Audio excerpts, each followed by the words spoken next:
Hey! And what is up, everybody? Welcome in. Hello and happy Tuesday to you all. I hope that you are doing so well tonight. We are going to have a great night tonight. A great night tonight. We're doing great over here. Predictive Prof will be in a suit, yes or no? Well, the answer is yes. I had to gussy up, as they say, right? Because tonight is a special night. It's a special night. Not only is it Christmas time. Behind me, does everybody see the Christmasness behind me? What's up here? We got some garland. You can't really see it. Let's see if I can get you to zoom in on it just a little bit of it. Yeah, you got to see some of this. So if you look up, let me unblur it, maybe. You can see that we got all kinds of stuff going on up there, you guys. All kinds of stuff going on. Let me unblur it for you. Bam. This way you can kind of see what's going on behind me. Okay, yeah, you're going to love this. You're going to love this. So let's take a gander around. Oh, God, those are my pores. Let's not do that. Let's take a gander around the room. We've got Christmas time. Oh, whoa, don't auto blur on me. There we go. If you look behind me, everybody, let's see what we can do here. We've got... Let's try to get out of the way. There we go. Oh, there they are. We've got a Moogle in a stocking. And we've got... Stop auto-blurring, you dummy. What'd I say? You stop it. You stop it right now. Okay, so we've got... a white mage chocobo on a Torgal, and we've got a Moogle in a Zelda stocking, and if you look really carefully, you can see all of our favorites. We've got Sephiroth and Reno over here. We've got Barret and Red, and then underneath the Buster Sword tree, you've got Cloud and Tifa and Aerith. Everybody, how fun is that?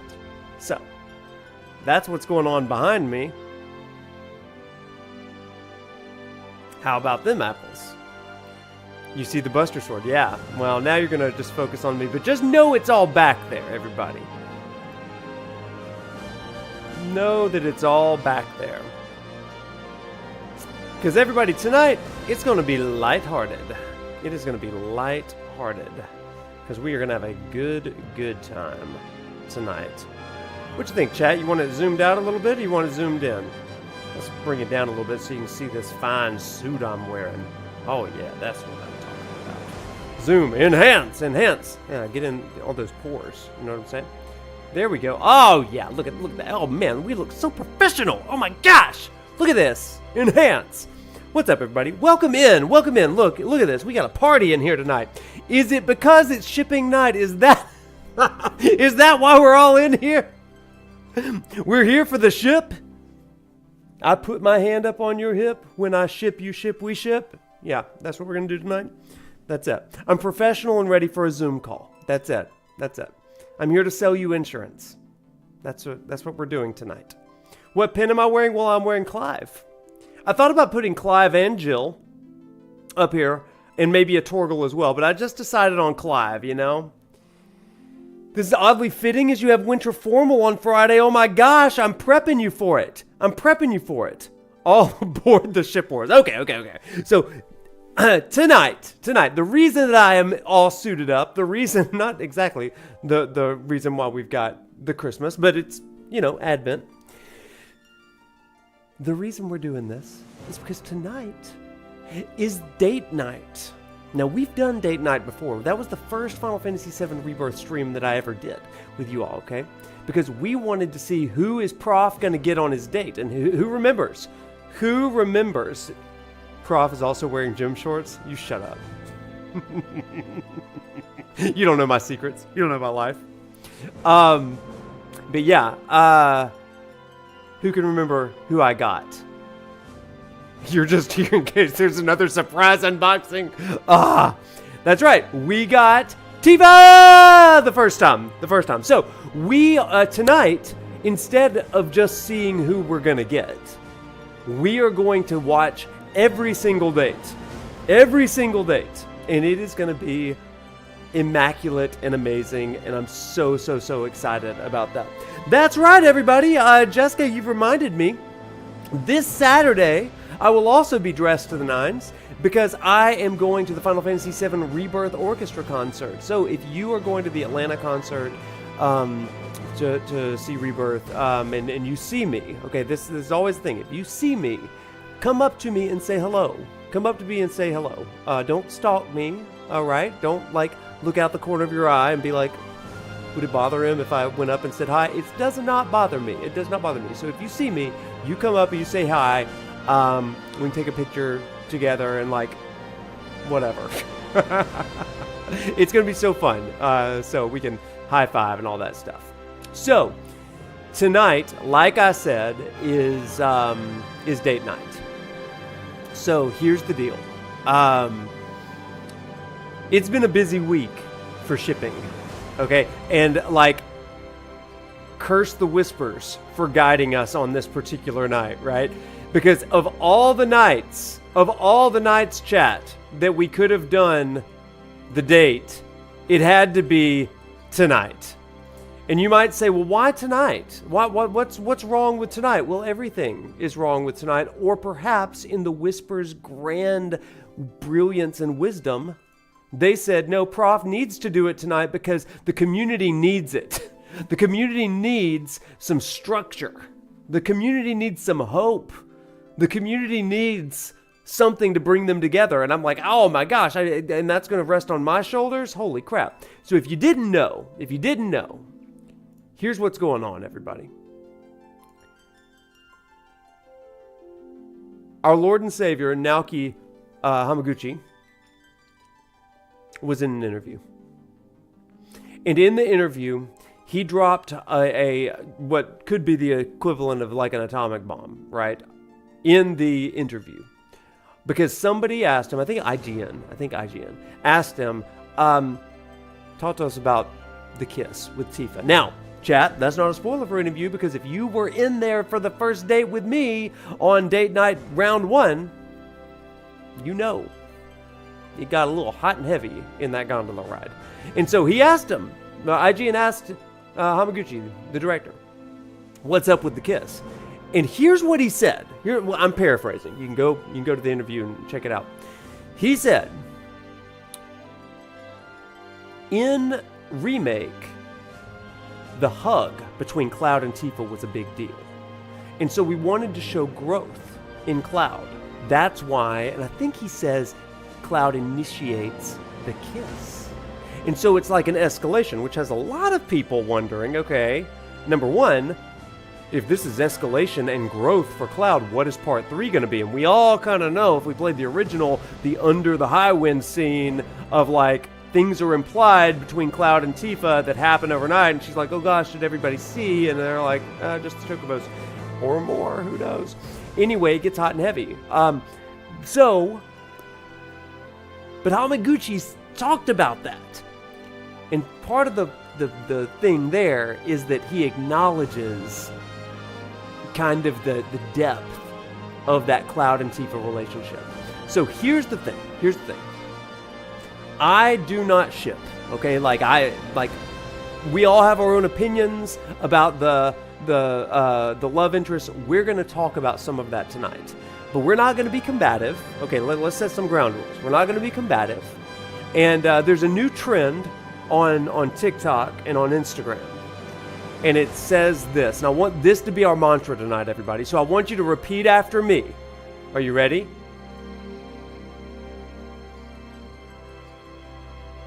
We listen and we do not judge. We listen and we do not judge. Okay? So tonight, that's what it's going to be. We listen and we do not judge. So tonight we are going to talk about it, right? We're going to talk about the things. We're going to talk about all of these kinds of wonderful things.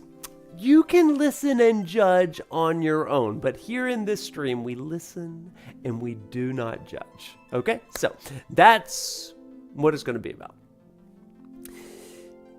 So like I said, we're going to be looking at all of the romance tonight and all of the dates that you can possibly go into. And here's what I think. This is my thesis for tonight. Because you know I like to have a good thesis at the beginning of this. This is going to be hard, but you know what? One of the things that and Evan and I were talking about this the other day, like we don't shy away from tough conversations, but instead we want to model how to have tough conversations. We don't shy away from difficult conversations. We model good conversations. So here's the reality. A lot of people have preferences as to who they like to romance in this game. And sometimes those discussions, those conversations can get really, really heated. But there's a way of having conversations. There's a way of having passions and compassions for the things that you are interested in. And not be degrading toward others. And so we're just going to model that tonight. I love all of these characters. If I could ship them all, I would. Because I love them all. Because here's the thing. When it comes to storytelling, each one of them tells a different aspect of Cloud's story, of Cloud's personality. Now, we might say that some have heavier weight than others, and that's fine. But I want us to dig into why these characters are so loved. Maybe not by Cloud all the time, but by us. And so we're going to talk about that. Okay? So, if this is your first time with me, I'm Professor Noctis. I teach religion and Final Fantasy at the University of Alabama. And we have a good time here on stream. So, last bit of announcement, and then we're going to get right into it. If you have not seen the Prof Weekly show for this week, I highly, highly, highly encourage it because it's one of my favorite interviews that we have ever done, and it is with David Vincent. David Vink. And y'all, we have the best time with David. I mean, we laugh, we cry, we just have the best stinking time. And so if you haven't seen that episode yet, I highly encourage it. It's over on YouTube. You're going to laugh your tail off. And it is so fun. Also, because we do try to model family-friendly sort of things, we want to create a show where you can watch it if you have kids. We want you to be able to watch it with the kids in the car or listen to it while the kids are in the car. There's a few times when we kind of veer into some other topics, and you'll notice very strategically placed chocobo noises. That was by design, and so it's pretty fun. It's pretty fun. So without further ado, let's go ahead and get into this, shall we? Let's do it. Also, thanks for being here. Yeah. Thanks for being here. So let's get right into it. Y'all, I'm excited about this. So we are going to finish up chapter 11 real fast. We're just going to go straight to the airfield. Though we could do some amazing leveling up here. If you don't know the Nibelheim level up trick, then yeah, it's absolutely incredible. What am I doing? What am I doing here, you guys? Okay, I don't fast travel enough to use this map. Okay. Fast traveling to the Nibel air trick. Oh! Oh, I'm sorry I didn't get that. I'm so sorry. Thank you so much for the 15-month sub. Oh my gosh, I'm not getting sound alerts. Did I turn them off? That's so crazy. Did I turn off CloudBot? Is that a thing that happened? Probably. That feels absolutely right. Feels absolutely right. Let me make sure that he's on. Okay. And I think that he is on. Looks like he's on. Okay, good. So now we should be hearing good old CloudBot. I'm so sorry. If you subbed, thank you for the sub. Thank you, Jeffrey. And thank you, Goddess. Boom, though I've been here longer than that. I appreciate it. I appreciate it, and I appreciate the boom. So yeah, let me definitely say, there's an amazing AP grind that you can do here. If you put all of your like materia on 3 characters, like level 1 materia, you go through Tifa's side quest, turn your 2 side party members into frogs so they can't kill. We have so much dating to do, you guys. Y'all are gonna make me do this side quest. Okay. I'll do it real fast, okay? Because seriously, this is a professional Noctis moment, okay? If you don't know this, then like this is gonna change your world when it comes to your AP grind, especially for hard mode, okay? So let's definitely do that then. Oh man, I think that I've already done all of the side quests. Oh man, I think I've already done all the side quests. Dadgummit. So basically, what you are gonna do, chat, is you go to Tifa's side quest with the singing lady. Okay, I'm gonna run up here real fast so you can see it. You come in here to the singing lady. And then she's going to be like, oh no, I've lost my cat. She's going to sing, right? She's going to be like, I've lost my cat. And Tifa's like, oh man, I love cats. I'm going to go help her find this cat. And Cloud's like, okay, whatever. And so then they run into the hills. Move, Aerith. Thank you. They run into the hills right up here. And I mean, it takes so quick, right? And you run all the way down to, let's see if we can get there, all the way like over here, and you're going to find this cat. You're going to fight some bees. Then you're going to follow the cats to about right here. And you fight a queen bee, okay? Fight a queen bee. But this is where it's important for you to have enfeeblement materia on your 2 other party members. Because they will kill her. She will spawn endlessly killer bees, and you just kill the killer bees, and they give you a hecaton of AP points every time. I can max out all like 30 or so of my materia that is there. This guy or Chris, yeah, that's a great point too.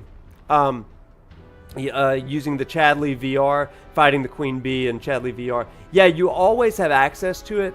To me, though, it just feels like a little more frustrating there. I don't know why, but like here, it feels like it can just kind of go on indefinitely.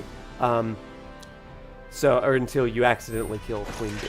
Okay, so that is my pro tip on how to do that. So, yeah. That's how I got all of my materia up there. So now, let's finish chapter 11.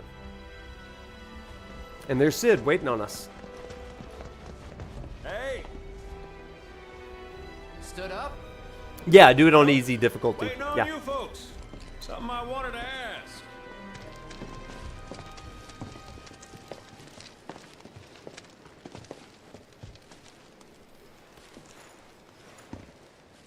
About your mother. Her name's Afalna, right? Maybe. So what? That sounds like a yes to me. I called it the second I saw you. Boy, am I ever glad I sent up smoke. Tell me, how's she doing? Good? No. She's dead.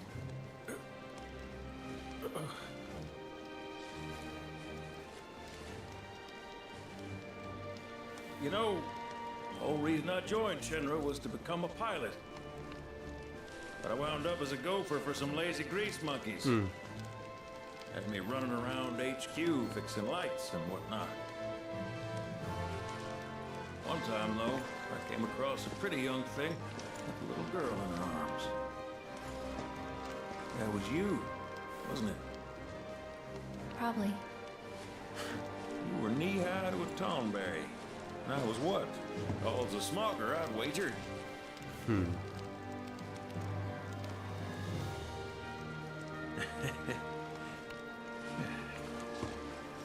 Damn. No longer with us. That's a crying shame. Truly. Hey, Missy. It's Aerith. Aerith, is there anything I can do for you? I want to help. What? Why? Just trying to do right by you. Flying us around will be more than plenty. Thanks. Bless her.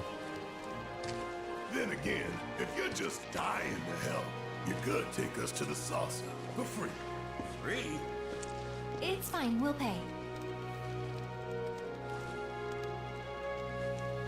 No, it's on me. When you want to head to the saucer, just give me a holler. We do want to head to the saucer.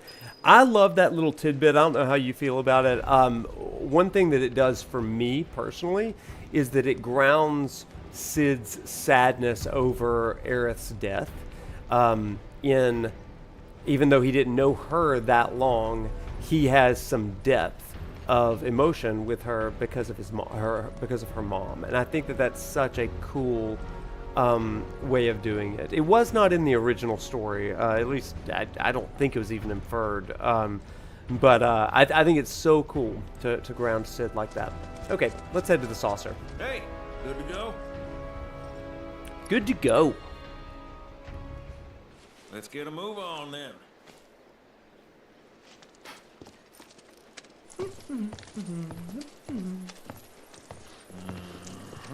Yeah, it never made sense to me why Cid would be terribly broken up over her death in the original game. Nate? Other than just being a nice person, but... Oh, Vincent.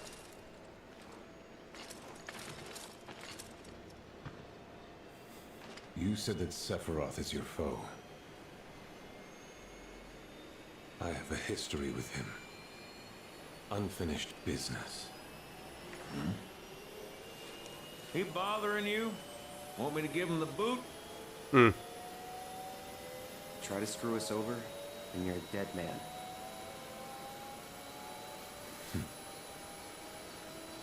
Yeah, Valentine. Please, take a seat.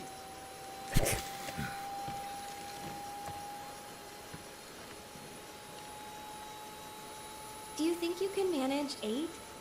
Ain't gonna lie. That's a tall order for most pilots. He is a Southern gentleman. Lucky Now, for you, wait till part I 3 when ain't he's most mad. pilots. Alright, let's do it.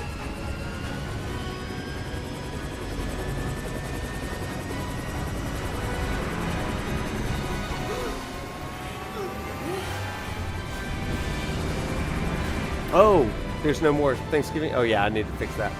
Okay, let's enjoy the last time we fly. I was wondering, could you tell me a little more about my mom? Sure. I was greener than Mako when I met her father. She took my heart for a spin. Not you, Cid. Took my heart for a spin. Barret, Yeah? what happened to your mother? She get sick? Doctors always said she had a weak constitution, and trying to escape didn't help. I think she just pushed herself too hard, all so that I could be free. I'm sorry. At least she went out on her own terms. Did she? Even if she didn't, you should honor her memory by enjoying the life she gave you. Yeah. Thanks.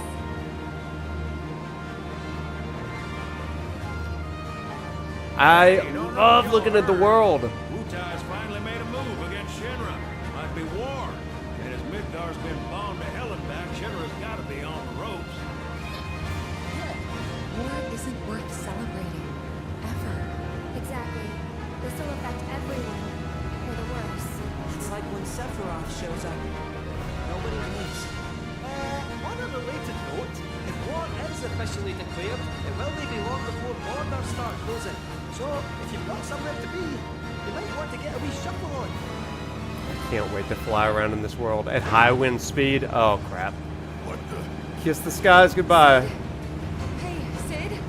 I heard you the first time. Just sit tight. Everything's under control. Oh gosh. Sid? I said just sit tight. This beauty's maintained by an expert as pilot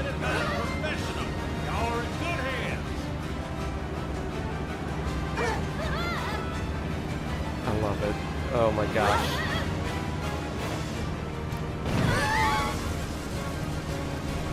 You sure? Because I think that was the engine. Get off my ass and sit tight like I told you to. What was it? I don't either, Moxie. I have no idea. We ain't screwed, people. Hey.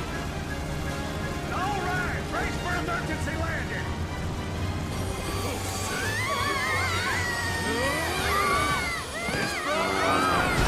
So good.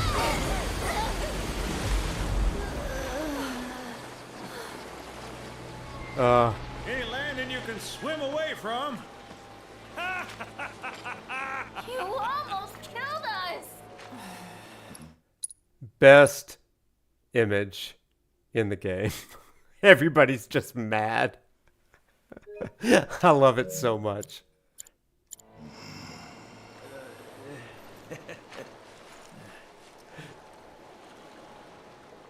It's such a good shot.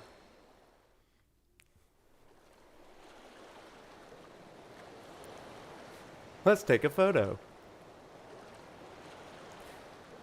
But they didn't, Shiny, and that is the moral.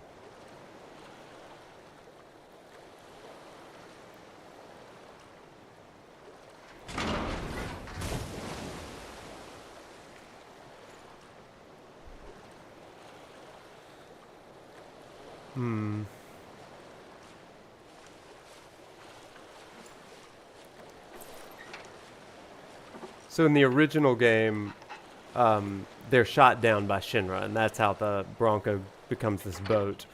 Okay, let's start her up. It's actually after a Palmer fight, so this is a bit of a departure. Thank you for the sub, Vielde. Thank you so much. Yeah, but the wings are still broken. And what of it? Only one man has mastered the land, air, and sea. You're looking at it.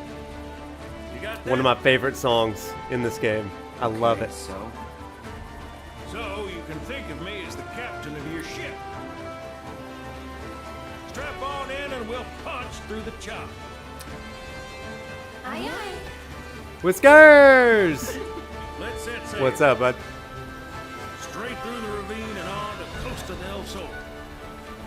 And after that, Every song is my favorite, Jedi. Every song is. But this one's really good. There before you know. I'll say this. Let's set a course for Costa del Sol. This song is in my first video essay that's coming soon. I know that I've kept talking about it, but I've changed my schedule a little bit. And, yeah. hey, mind filling us in on the keystone before we arrive? But this song is in it. It's good. 20 years back, one of my more eccentric colleagues convinced the company to build a museum of its antiques. The reliquary, they called it. Pretty cool. Gosh, I eh? love this so much. According to company records, the keystone was housed there. Wait a second. I thought you said Whoa, lots of... saucer. Aye, I'm getting to that. And a threat. Where was it? Oh, right. So, the museum turned out to be a total flop. Closed as soon as it opened. But There we go. someone between cutting the ribbon and boarding up the windows, the keystone vanished into thin air. So it's not at the saucer? You know where it went? No, but I know a man who did. The former curator. how do you know that name? Let's just say. Sub. After the museum debacle, all Theo was devoted, only to be promoted again when the saucer took off. Made director in no time. A real riches to rags to riches story. All of which is why we're bound for the saucer. Hey, Sid, did I hear right? You used to work with Shinra. Still do on occasion. Them boys got their uses. Them boys got their uses. You see, we don't take kind friends of the company. And I don't take kindly to that tone of yours. Man who tries to lord his power over me is gonna wish he didn't. That's what's appealing about the skies. And I'm all to myself. I don't want to end Guys this can have their conversation. race in the gutter. Never much cared for the squeaking anyways. I Yeah. miss the wild blue yonder dearly. XCOM, when I got to this part, And that freaked Costa out. Del found its, because it showed me it's all connected. Kid probably got grifted again and is crying himself to sleep every night. It was one of those moments when my nostalgia button just got smashed. I mean, it was so good. Oh, are y'all talking about the college football plurals? Are you talking about how Bama is going to win it all? Sneaking in at number 11? Thank you for choosing We're Bronco so Cruises. undeserving. We sincerely hope you enjoyed your trip with us. Cruises? I thought it was Bronco Airlines. Not after his wings got clipped. Seriously, we really appreciate you ferrying us around. You're most welcome. Hey, y'all are headed to the saucer, ain't you? I might could tag along. I do take too. in the splendor. What do you think? Of course. Earl always knows just what to say. Am I right? Shall we? Full party, baby. We got them all. Where's Vincent? Well, Up there. Another loner.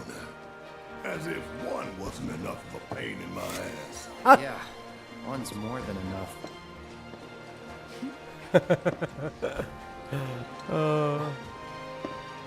You mean me? I love him so much. I love him so much. He's like my freaking friends. I freaking love him so freaking much. Ugh. We'll just hop on it. One of my favorite things to do when I first got to this part was to always try to find Vincent wherever he was in the towns that we would visit. Yeah. All I wanted was some Any surprise party edition predictions? Man, that would be interesting, wouldn't it? I think that we're going to see some Zack gameplay in part 3. Maybe not joining the party like they do at the end of this, but I think we're going to see some Zack gameplay. I wouldn't be shocked if we saw some Biggs gameplay as well in some timeline. But definitely Zack, I believe. Hang loose. Sonon, yeah, please. Saucer, will you be riding with us today? Cisne would be great too. I'd love that. I would love that. Then without further ado, your gilded paradise awaits. Let's go!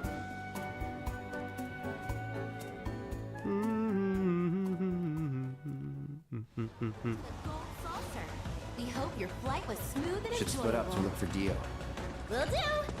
If What's I up, catch you Racy? now, Welcome. So help me out. You're here for a good night.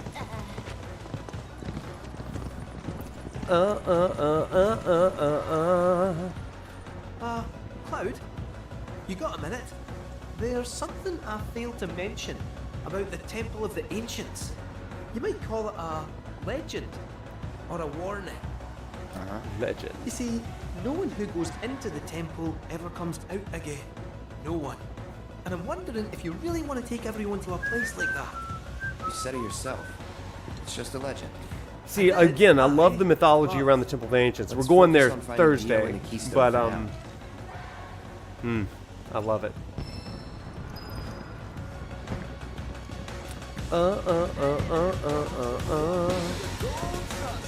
Oh, we all dancing. I love this. My friends.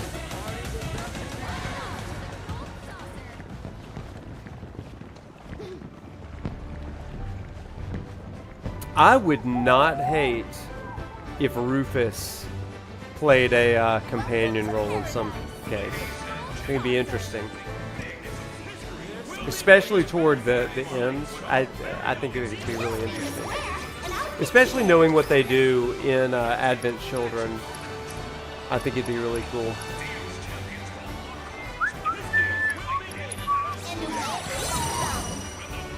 Oh, maybe the middle manager will be in your party. We've arrived at your destination. Hey, Aerith. Check it out, Cloud. Can you believe this? Corneo? The Dawn outstayed his welcome in Midgar and decided to set up shop in the saucer. Great timing, eh? Great timing. Interesting. There's an event being held at the Musclehead Coliseum tomorrow. If there's a dress rehearsal today, Dio might be there. We should check it out. Do, do, do, do, do, do. I bought some protein powder. Did you? They do work kind of together in the Shinra, like Midgar stuff, but they're still antagonistic. It's very much like Advent Children in that respect. He doesn't look quite right.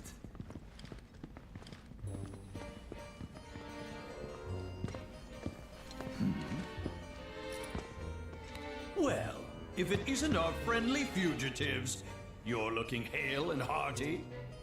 What happened to you? I made a painful discovery that the Turks are stronger than they look. You, sir, should know better. You're no spring chicken.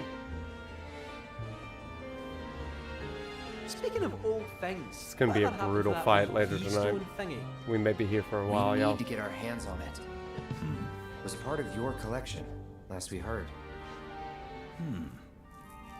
It was, yes, and in fact still is. Point of order. My ancestors owned it.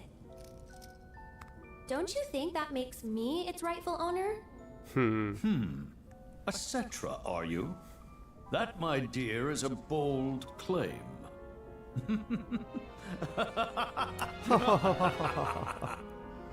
But still, who am I to dispute your heritage? You may, of course, have the keys. You're right. That You are is, absolutely right on there. one condition. You must take part in our exclusive event, the fight for naming rights.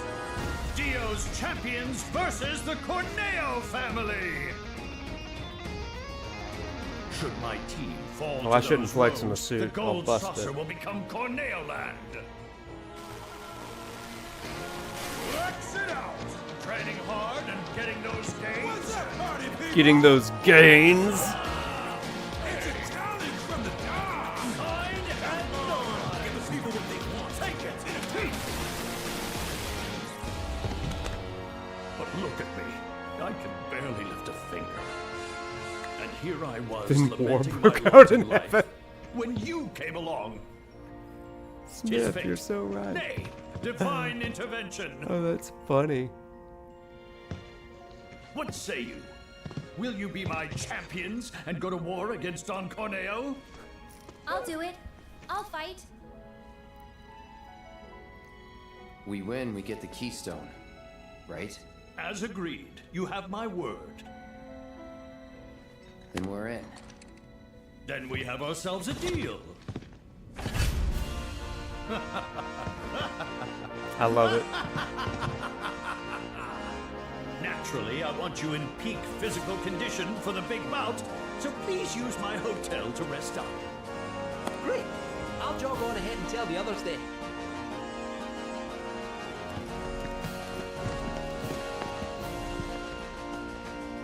So time to rest. The fate of the gold saucer rests on your shoulders. Don't let me down. I won't. I wouldn't dream of it, Dio. Okay, so we're about to go into date mode. Well, we do have a little bit of an interlude. But before we go into date mode, I definitely want to have a little bit of a lecture to frame our discussion tonight. Yeah, I may save before each one, or I may just pull it up on YouTube. That's kind of my thinking for now. So I am going to save it now and make a different save file. But you can access it in New Game Plus. You can pick which date you want. So that's what we are going to do. So Aerith, chatting. Not now. I'm kind of busy here. I love that Are you she's... tired? You ought to get some rest. I love that she's writing, right? Like, because I remember when she was doing that, I was like, I wonder what she's doing over here. But just neat stuff. Okay, we've got a lot to do here. There's Chadley. So let's go ahead and bounce to it. Let me save real fast. I look at all my freaking saves, y'all. We'll do this one. How did she find out about the contest? That's a great question, I'd say. I don't want to save over that one just yet. I'll do this one. Okay, boom, boom. There we go. Screams of pain. All that gore and more. She is. Listen, the Cetra know what's going on. Okay.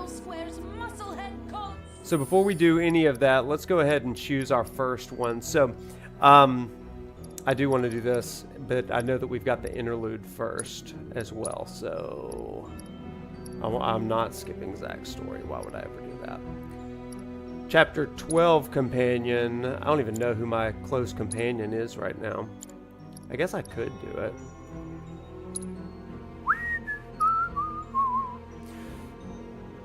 I think we're going to start with the others first.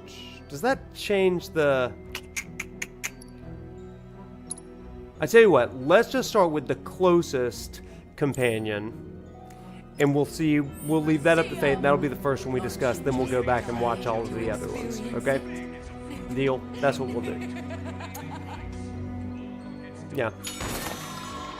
Yeah, we're going to do all of the dates tonight because I think there's something cool to learn from each one of them. And actually,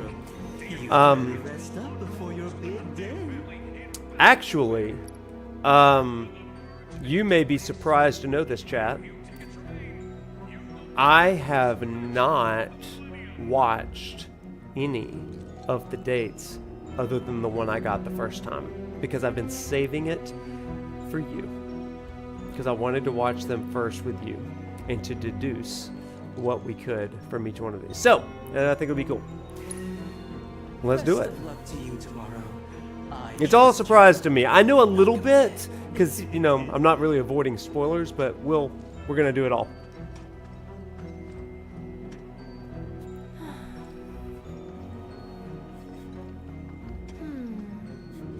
Thank you, Jeffrey.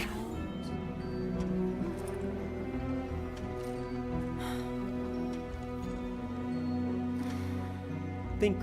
Think.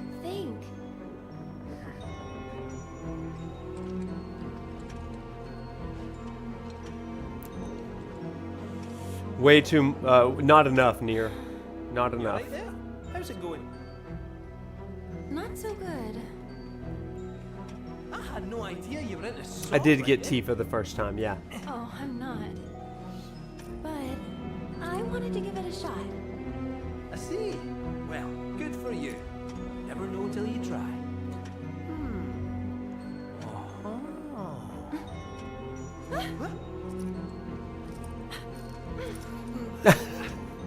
They say curiosity kills the I don't, sub. I don't. It'll be a surprise.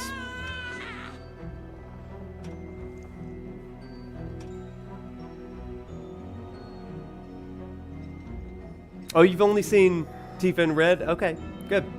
It'll be new for all of us. Or a bunch of us. Ah, okay, back to Zack real fast. That's a good part.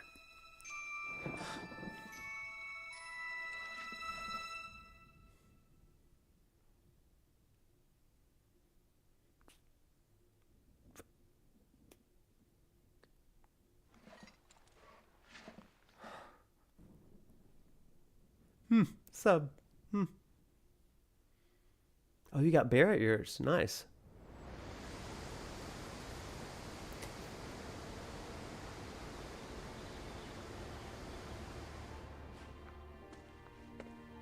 Here.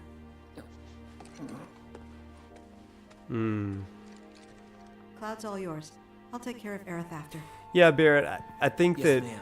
you're spot on there, and I think it's such an interesting inclusion. It reminds me so much of what Nomura wanted to do with Final Fantasy Versus 13. With every time Noctis went to sleep, he would wake up in this other world. So I am like, I'm like 90% confident that this is inspired by Versus 13 in that respect. It just seems too key there. So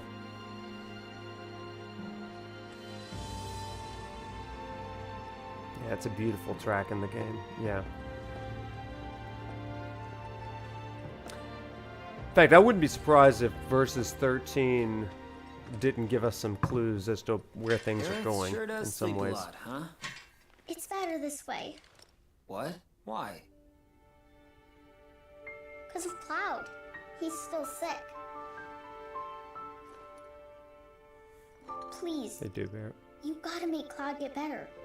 You gotta. Hmm. I mean, I'd love to, but you said it's better for Aerith to stay asleep because Cloud's sick. Why's that? Because she'll die if she wakes up. Oh, you think? What makes you say that? Promise not to tell?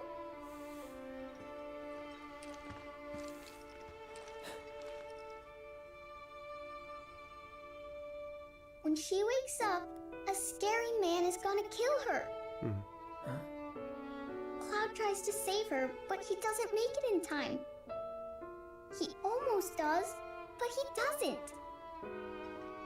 She likes Cloud, so she's happy he came. Really, really happy.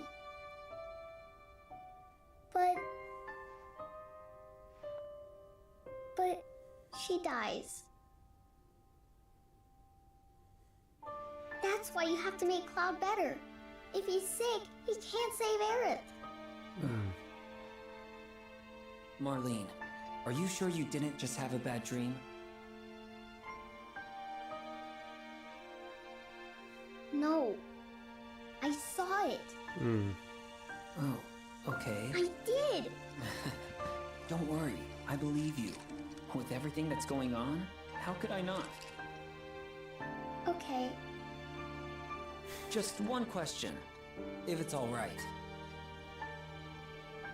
Can you tell me what this scary man looked like? Please? His hair was long. And gray.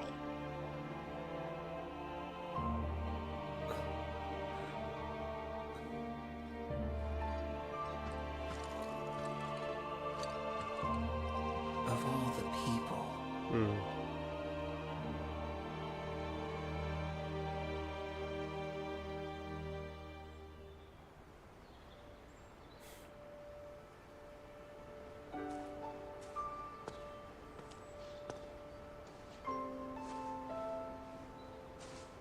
Zack, did you see? They're blooming. Would you look at that?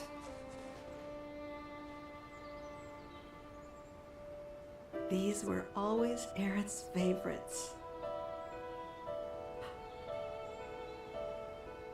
Do you think this means she's going to wake up?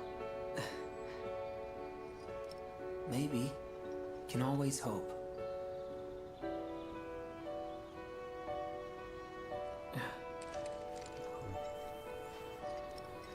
Hey, Elmira. I've got to go away for a bit. Need to talk to someone about Cloud. And who is this someone? A doctor? Well, he's,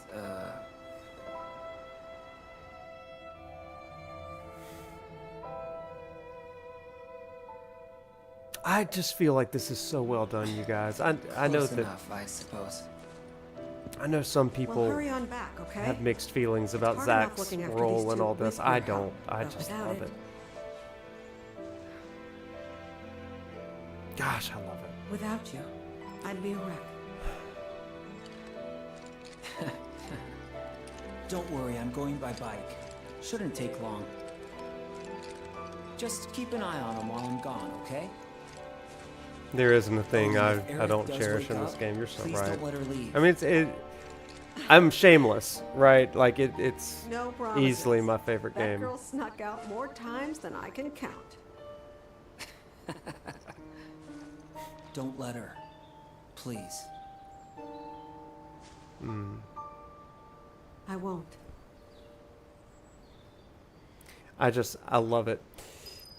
Make sure that you're back by dinner. So for my 2 cents on this,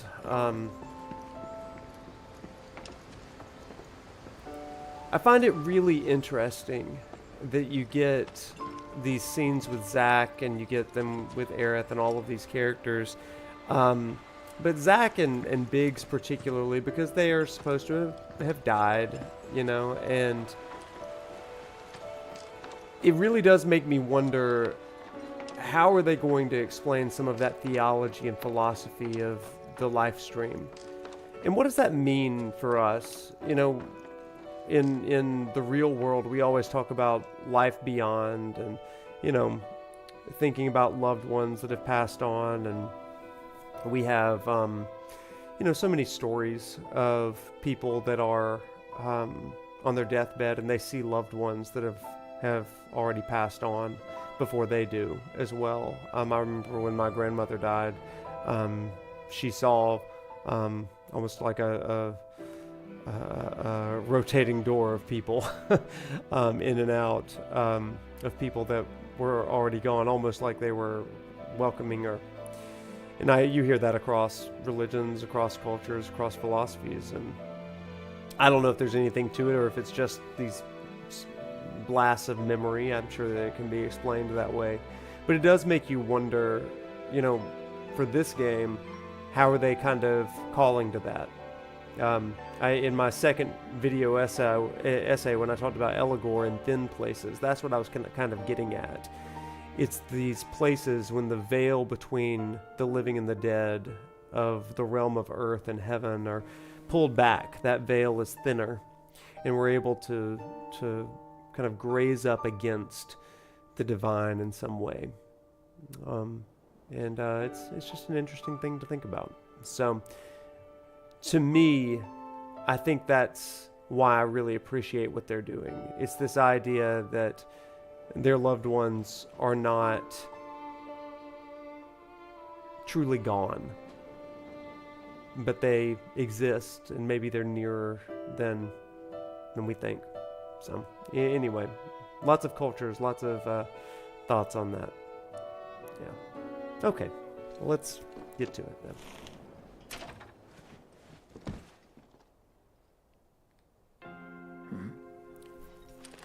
But first, Biggs. Surviving death, yeah. About what you said. Couldn't stop thinking about it, actually. About how it's up to each of us to find our own purpose in life. Because in Avalanche, I think I found mine. We don't have a whole lot of time. We're back, lady. So tonight's gotta be the night. YouTube live froze? Do yourself a favor and steer clear of Reactor 6. Take care, Biggs. No, I didn't. That's not what I meant. Gotta find Elmira.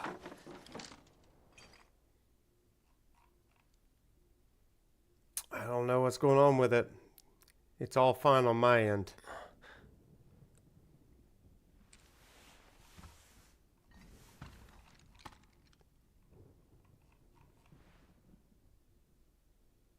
Okay.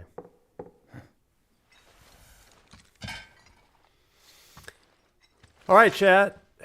Who do we think the first date is going to be? And while you're doing that, I want to frame a little bit of this before we get into it. So, let's talk about it real quick.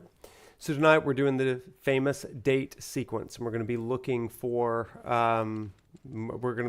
meaning from all of these dates.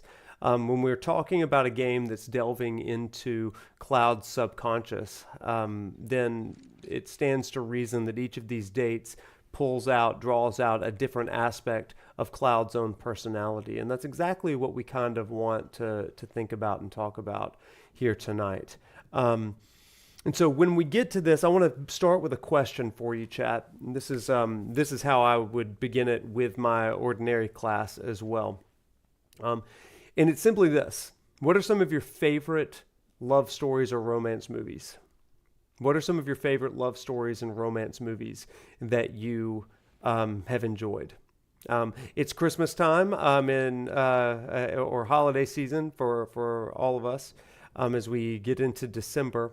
And that means that we get the dreaded Christmas rom-com, right? So Netflix has a bunch of them, including Hot Frosty. I don't know if you've seen that one yet. There's one about a small town little bar that turns into a burlesque called Merry Gentlemen. That one's fascinating. There's a bunch of them that are Hot Frosty altered your brain chemistry. You've got the Santa Claus, which is an unexpected love story by the end of it. You've got you've got all kinds of things. Pride and Prejudice. That's a good one. Darcy and Elizabeth. They're a great love story. I think that all of us to some degree have some romance that we're like, that is a good story, or that's a good movie. What I want to tell you tonight is that the stories that we love, we talk about this in terms of mythology, we talk about it in terms of theology, we talk about it in terms of these great sweeping epics. In the same way that we might say, I see myself in Lord of the Rings, or I see myself in Star Wars, the same thing happens even in romance movies and stories as well, where we see versions of ourselves that we want to be. We see versions of relationships that we want to have. We see echoes, shades, patterns of love that we want to emulate. I remember when I was in high school, 10 Things I Hate About You came out, and I remember wanting that sort of thing for my own life. And I think that that's a great way for us to think about these date sequences. And I say that because, whoa! Welcome in, Checkpoint Church. Thank you so much for the raid. I appreciate you. What is going on? Welcome in. So we're having date night here on stream, where we're talking about date sequences in Final Fantasy VII Rebirth. So we're talking about romance a little bit and the stories that we love. Everybody, let me introduce you to Nerd Pastor Nate, as well as Checkpoint Church. They've been streaming tonight, it looks like. What have y'all been streaming over there? We're going to take a time out real quick to say hey. Nerd Pastor Nate runs Checkpoint Church, and it is an online church for gamers like you. So really, really cool stuff. Got to hang out with him online a couple weeks ago just to introduce and meet. Dating sims are your favorite game genre? One of your favorite game genre? Man, that's a good one, isn't it? It's a good one. So welcome in. Hey, if you don't know me and you're joining in with the Raiders, let me just introduce myself. My name is Wade, aka ProfNoctis. I teach at the University of Alabama, where I teach religion, religious studies, religious life as well, working with a lot of campus ministries and a lot of different religions on campus. And I do it all through video games, including Final Fantasy VII Rebirth is what we're going through this semester. So welcome in. Nice to meet you all. So like I was saying, we're talking about the stories that we love, the romance stories that we love. Here's what I would say. There's a lot of debate over who the main character of Final Fantasy VII Rebirth should be with. Cloud. So is Cloud with Tifa or Cloud with Aerith? And then you've got all of these other supplementary dates. But what I want to say to you is two things tonight. Number one, every date that Cloud goes on tells us something else about his psyche, about his mental state, and about his story. Number two, the second thing is every date that you love and the aspects of the dates that you love in this game, they tell you something about yourself. So people that, and I'll share my thoughts about why I resonate with all of these different dates as we go through tonight. I think it's going to be really, really neat. So tonight you're going to learn something about yourself. You're going to learn something about Cloud. You're going to learn something about Prof. Okay, that's where we're going. The final thing that I want to say to you before we get into the date is, and we'll probably talk about this a lot more at the end, but in the Greek, especially in Greek New Testament, there are three types of love. And all of my Greek scholars in the chat, you know what I'm talking about. There's three different words that are used for love. You have agape, you have eros, and you have philios. Okay, these three types of love correspond to a different dynamic. We oftentimes use the word love in English interchangeably. I love, my car. I love chocolate. I love this TV show. I love my spouse. I love whatever it is. I love my children. And all of this love is all under that one thing, right? So when it comes to these words, each one means a different kind of love. When we think of agape, agape, my bad. We are talking about a kind of pure and divine, almost godly type of love, but it is a very pure and selfless kind of love. When we're talking about eros, we're talking about kind of that erotic sort of love. It's not really lust, but it can devolve into that, but it's this very physical, carnal, erotic kind of love. And then finally, you've got philios, and that is brotherly or siblingly love, okay? And this is what's really fun with this one. If you are familiar with the city Philadelphia, that is the city of brotherly love, Phileo and Delphi. And these two words combined together, Philadelphia, city of brotherly love. And so if you're going to grade these different dates tonight, you could probably bring those three things, bring those three concepts to bat. And say, okay, this one was really strong in the eros, this one was really strong in the philios, this one was really strong in the agape. But you could also say this one is really strong here, but it's also got some components of philios as well. It's really got some components of agape, but it's really eros. And you can, I don't think that any of them are solitary. I think they're interchangeable in that way. And when we think of eros, it's not always carnal, but it is some level of attractional. And so that's not always intimacy or sexuality driven, but it can even be just this kind of a attraction sort of thing to another person that's not necessarily sexual. So anyway, you've got those three types, and that's one of the interesting things. Now I want you to look at that. Let all of this be a lens for these dates. And without further ado, let's get into the first date. So what's your final answer? Who you think is going to be in here? Nate, I'm just glad you hopped in. Thank you so much. Okay, let's do it. What's up, Invader? Who's it going to be? And it is Tifa! Okay, we're going to do a rerun of the first time I did it, so this will be good. No. Tifa! Say different. Yeah, you got me. Anyway, want to broaden your artistic horizons?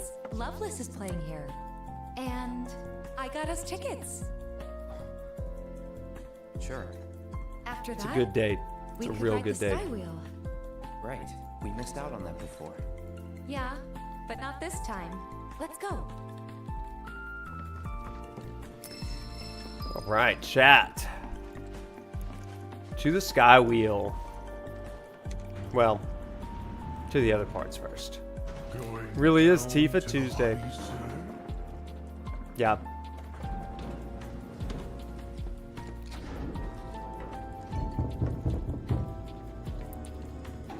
Oh yeah, the Hot Frosty trailer, out of control, See you again soon.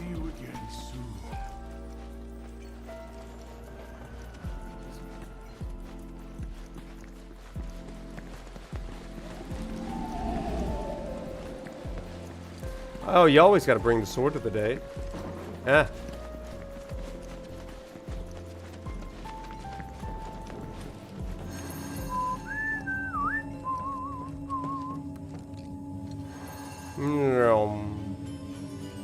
Look at them go. All right, Teefs. I love this remix. Which sword is the best date sword? Well, I brought the Rune Blade, so it must be the best. Just enjoying my time.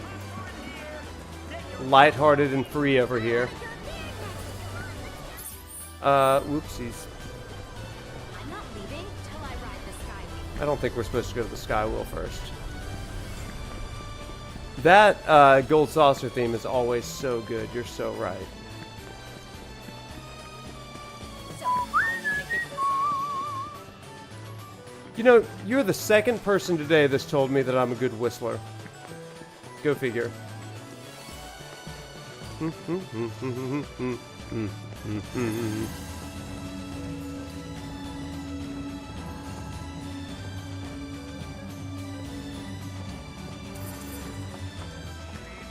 Okay, let me make sure this is the right thing. I'm thinking we may have to go to the event square first. Yeah, that's what I was thinking.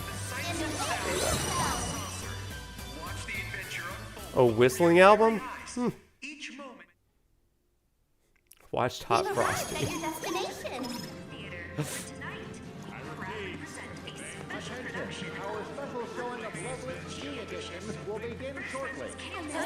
Alright, let's do it. Umbral Blade is a great date sword. It's real good. Okay, let's watch the play.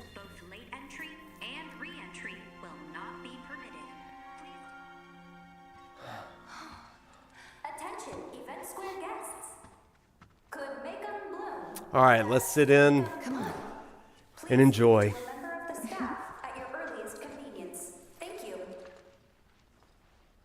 Attention event square guests. Could make 'em bloom, that's make 'em bloom. Please speak to a member of the staff at your Make 'em earliest bloom. convenience. Thank you. Attention event square guests. Could make 'em bloom, that's make 'em bloom. Congratulations. Would you like to sing it? Me?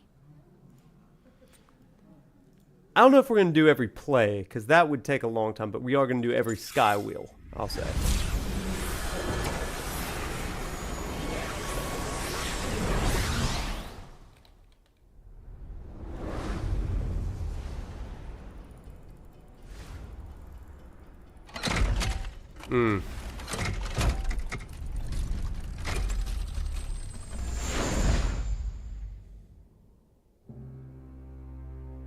Oh god, this is so good.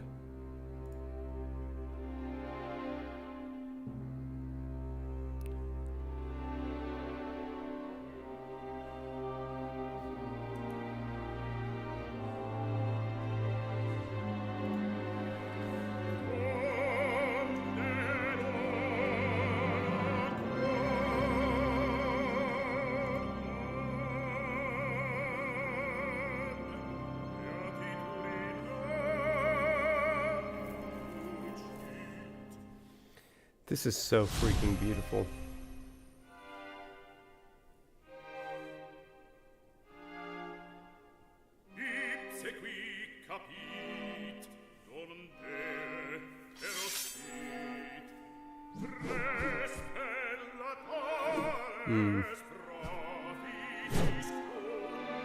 They really do, Neil.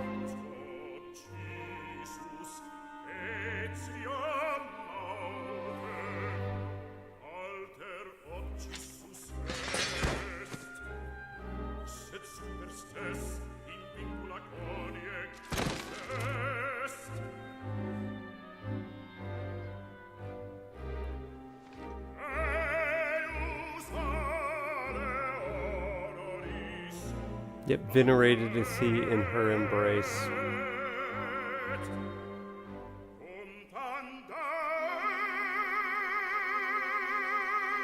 It's so cool that she is, like Jessie's in this, like I love that.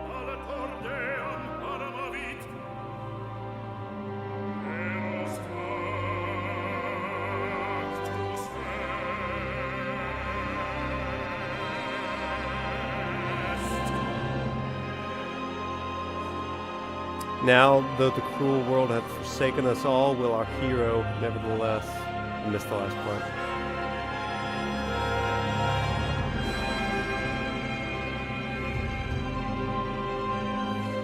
Yeah.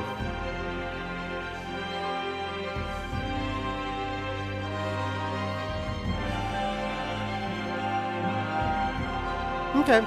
I'm in it for the long haul.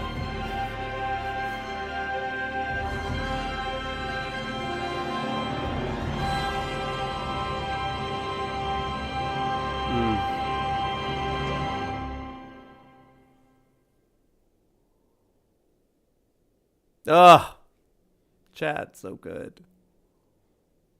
This is what Hot Frosty thought it did.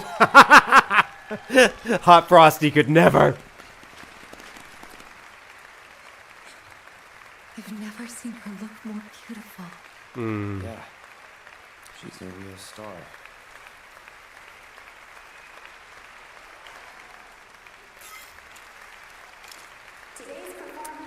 Yeah, fastest.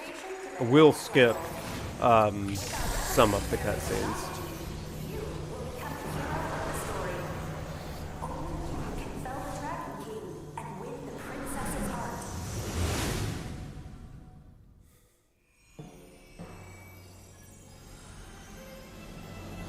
It's wild, isn't it? Behold, a mechanical metropolis built of blood, sweat, and gears. Blood, sweat, and gears. City of Guardia. An insatiable Guardia, a Chrono Trigger reference. machine devoid of pity. Neighbours on all sides fell victim to its hunger, while it grew larger and ever more powerful. The whirlwind of conquest swept up many, including him. Alfred was the traveller's name. In search of the goddess's blessing, he had journeyed forth alone. Yeah, we'll do Aerith as well. Into the fray in the hope of becoming a hero. Yeah. Only to be flung in Yeah, don't worry. and We'll do it. a felon. Make 'em bloom. I don't need no tutorial. We're facing our fate. We don't need that. Famous last words. I must away. I already got the trophy for this, so it's fine. Release me! My blade thirsts for vengeance! Tiefs.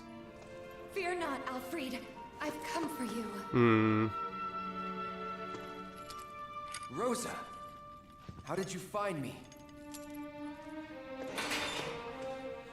I sensed you were in trouble. 'Twas the will of the goddess, perhaps.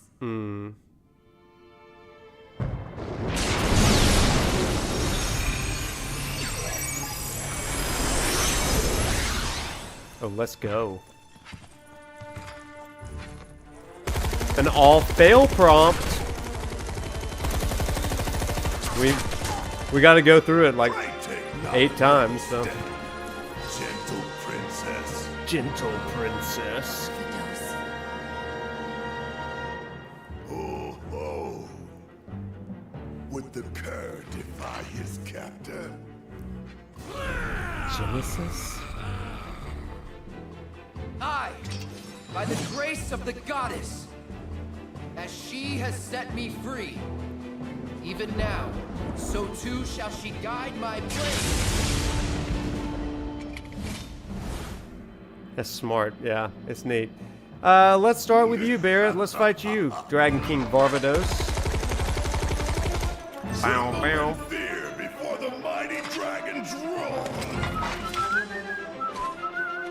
I don't even remember how to do this. Oh man, I messed up.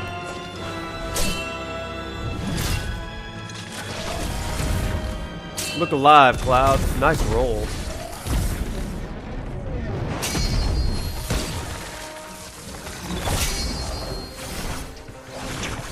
Ow.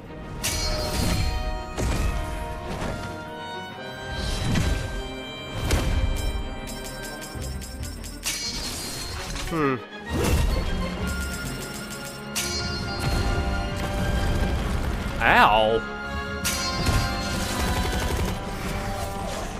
Oh man, I messed that one up.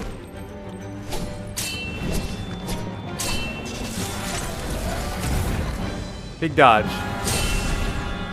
Or big deflection. Yeah, that was not my best effort. Not my best effort, everybody. That's okay. Alfred, our brave champion. That was a most accomplished performance. Wasn't it? I was really good. What's up, Angelus Noctis? Love the name. Spurred him onward. Alas, for all his 6 more commitment, chances. he is yet to prove himself a hero. I am a hero. Now then, I'm a real boy. This is just like the Lies of P stream. no noble Alfred. Though I am but a humble fool, some talent in divination do I possess. Anything you wish to know, I shall gladly reveal. I want to talk to Tifa. I mean, Rosa. What is the future, if not the product of choices past? Each a fork in the road. None can divine the conclusion of every path. And yet, all tales that begin with a chance encounter share the same end. A tearful farewell. Well, that's enough of my blethering. It's time we set the stage anew. I mean, it is key, chat. It is key that Cait Sith has that line before we go all worlds and crazy choice free will nonsense going on in chapter 14, right? So it's good stuff. Surely means nothing, exactly. Man, Red, why can't you do that in battle?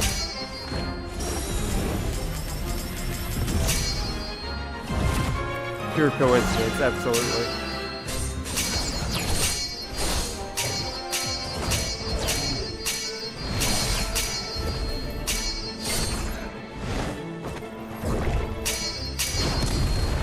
Gotcha, baby.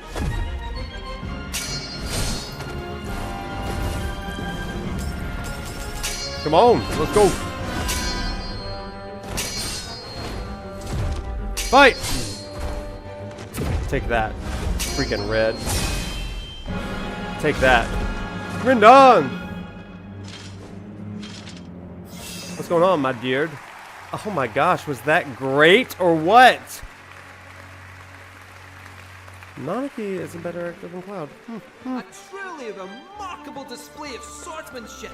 Enough to prove his heroism once and for all. He had been unjustly imprisoned and stripped of his One-handed. rights. Nevertheless, Alfred was resolved to press onward and reclaim the heavens. Now, without further ado, Liza parrying. friends, lend me your ear. Phase 2. Our aspiring heroes and indomitable princess's tale draws to a close. Only one act remains. Parting is indeed such sweet sorrow, but as they say, all good things must come to an end. Though it is our wish that this tale remain with you long after we are gone. Yeah. So, my friends, will you join us in our conquest of despair? Our conquest of despair. Didn't mean to make a threat. The music is so good. You're right, Snow. It's so good. Though our tale be loveless named, we may yet restore hope to this heartbroken world. The Dragon King Varvados fears only true love, and so our hero Alfred will reveal to him its power. He will go to his beloved and proclaim their blessed bond with a kiss. Now, stand before your soulmate and let the world know your heart. Oh, bless. This is cute. Obviously, for the first two, we're going to do what they want us to. Then we're going to play. My love. Alfred.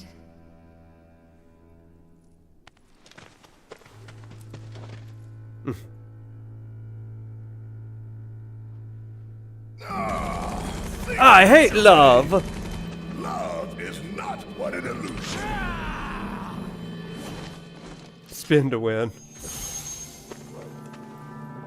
Goddess above, let my blade strike true. Tifa! Oh man, I missed.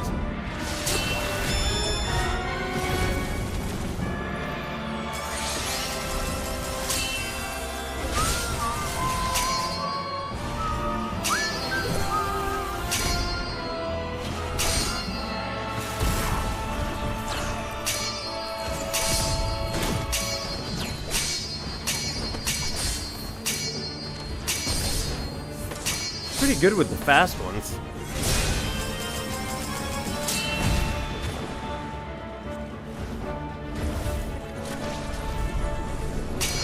Ah! Come on! I failed. I was reading the chat.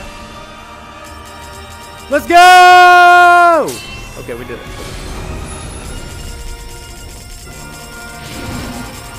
Oh, the Funa. Chat do kill.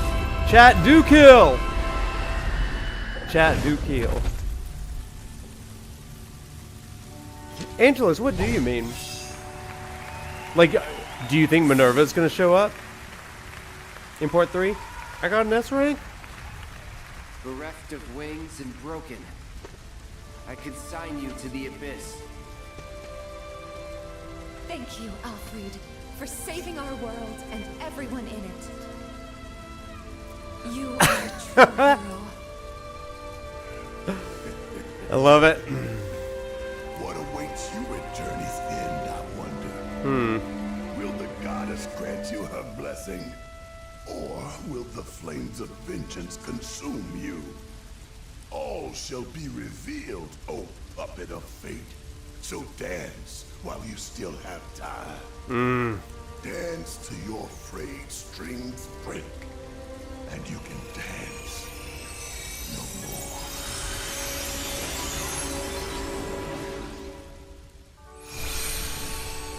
Interesting, interesting. Alfred, look.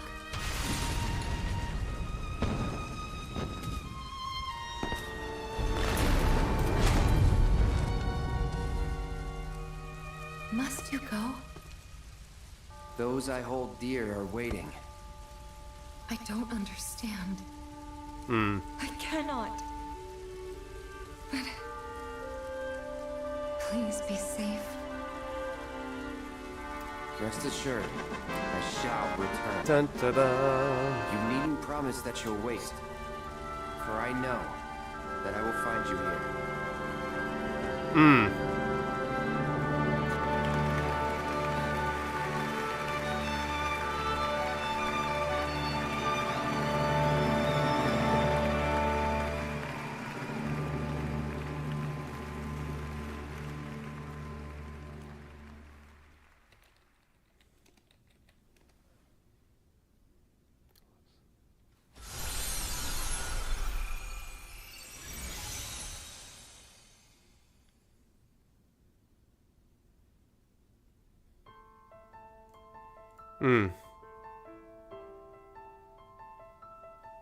I do love this part.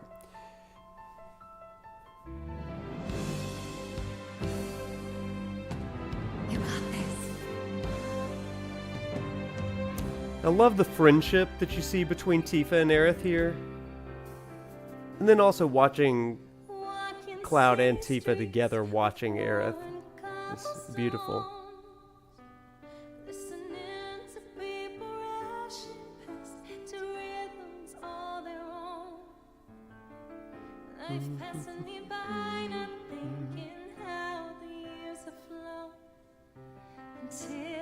Bless him.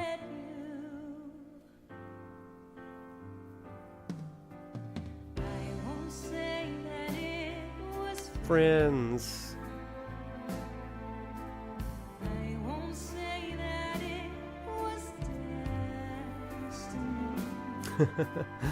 Lacey,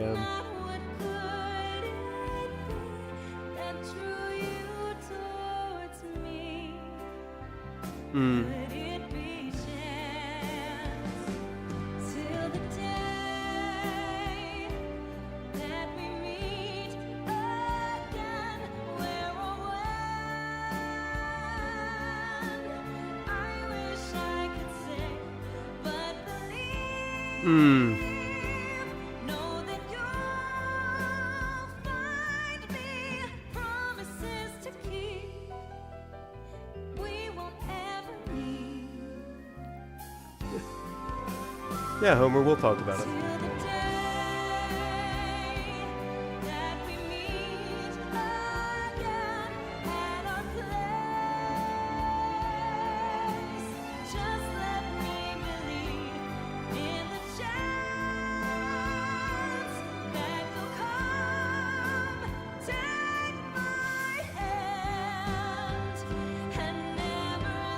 Oh my gosh, I love this.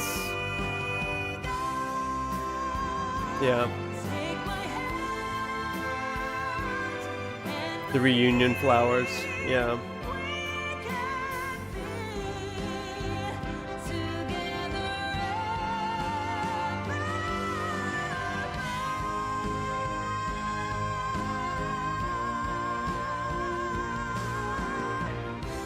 And this is sweet.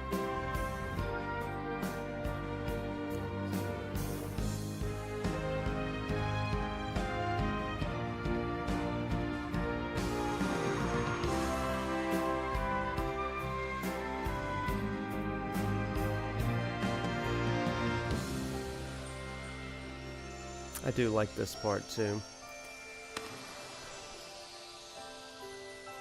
And I'll tell you why I like this in just a second. It's nice.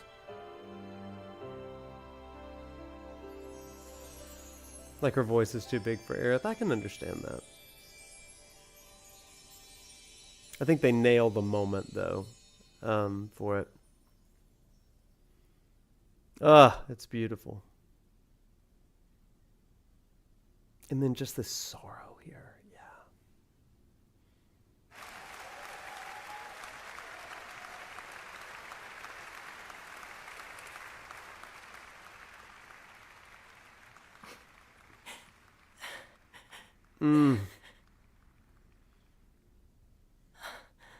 Aerith.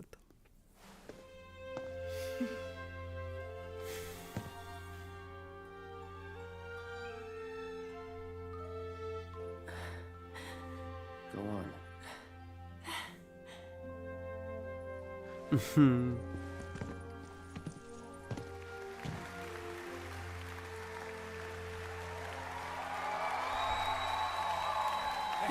It reminds me of Celis from Final Fantasy VI. I always struggle to call her Seals.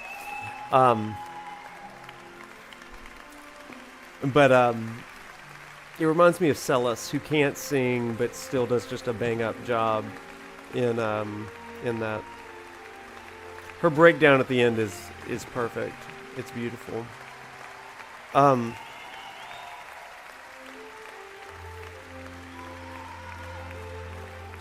Yeah, I can understand that.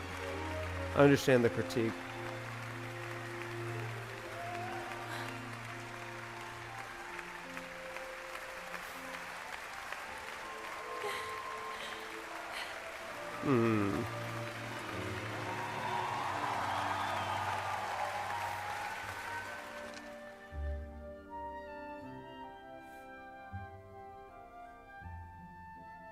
It's like we crushed it, everybody. We really gave a show. Wow, that was amazing. I can't wait to start bragging. I'm friends with a famous singer.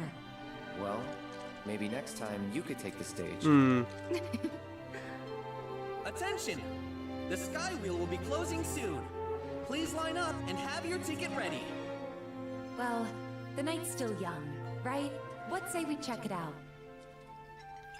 Thank you for joining us for tonight's special performance of Loveless. Chat, one of the things that I wanted to mention here is I've heard a lot of talk in comments, YouTube section of comments particularly, about why would they show Jessie, Biggs, and Wedge to Aerith? She wasn't really close to them, and I think that there is something to that, right? Like she interacted with Biggs, perhaps through the orphanage. She interacted with Wedge just before Platefall, but one thing that I really like, and I think we talked about this on the weekly show, I forget with whom, but it's the idea that she's connected to everybody, and she's always kind of wondering where she fits in as friends and stuff like that, as who are her people. Everybody's got their people, but you know, who are her people? And I think that moment really shows that the friends of her friends are her friends. Like, you know that you're accepted by people when their friends think you're all right. you know. And I think that it, in a moment when she feels completely alone, watching over the crowd, the curtain closes, and who's there? But it's her friends. She sees Jesse, Biggs, and Wedge. The curtain closes. She feels completely alone. It's silent, and there they are, when nobody else is looking. And then what happens? Cloud says go on and shows her off to everybody again, just to say, like, we cherish her, right? We all cherish her, and that was an important moment for Aerith as well. It's also an important moment for Cloud and Tifa, right? It's an important moment for both of them, because they're watching their friend, and they feel love and compassion for one another, even as they are beaming over their beloved Aerith. I think that's a cool thing as well. Are you ready to ride? It's cool to see her be on the stage during that Aerith moment, because they're best friends, and so she's beaming. Like, and that's one thing that I want to say. You know, like, it's cool that Tifa loves Aerith in this way, and again, it's more that Philoy sort of thing that I was talking about. It's more than that friendly or brotherly, siblingly love that she has. Like, she has a pure love for them, for her, and I don't know. I think it's a really cool thing. Let's watch the Sky Wheel date, and I'll catch up on the chat a little bit.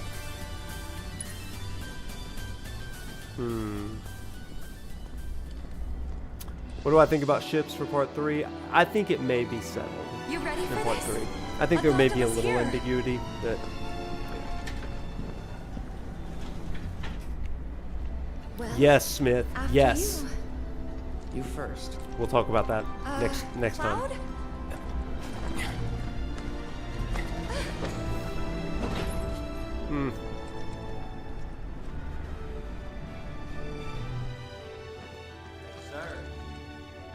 Hey, thank you for the sub. I appreciate that. I am going to mute event sounds for the date, though. Thank you, though. Think we can steer with this? Worth a try. Here goes.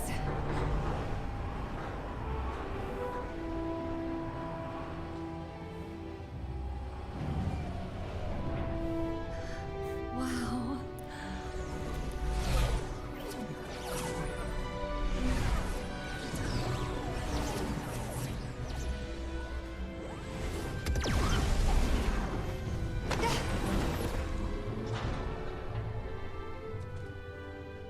Well? Nice save. Nice save.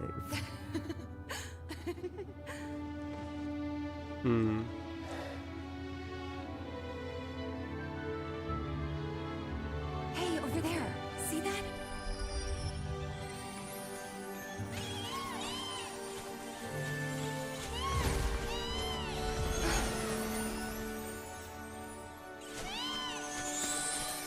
Being a jockey looks so fun. That's definitely not what the races are like. Ho-ho. I guess I'll just have to see for myself. Right?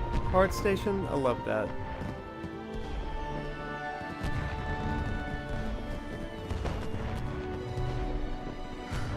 It's beautiful. Oh.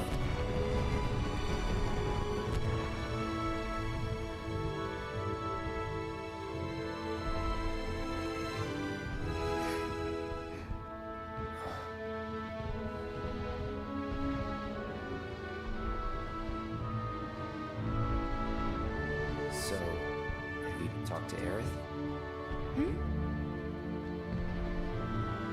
Hey, Aerith. I talked to Cloud. He said he remembers Zack. How they were friends 5 years ago. What?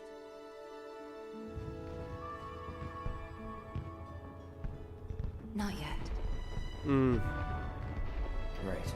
Let me take some notes. I want to make sure that I'm talking about these subject, things. She must still have feelings for Zack.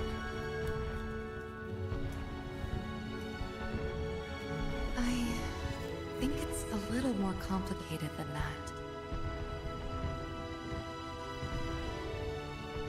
Hey, it's kind of weird us being here like this, isn't it?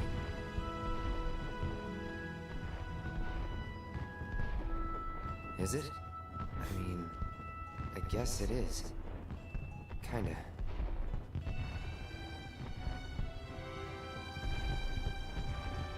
Ever since we left Midgar on this crazy journey, ever since we were kids even,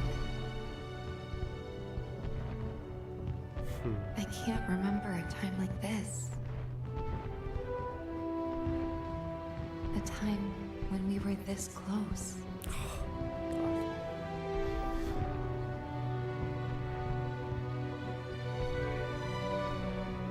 Or am I getting ahead of myself again? Again? Yeah. Again.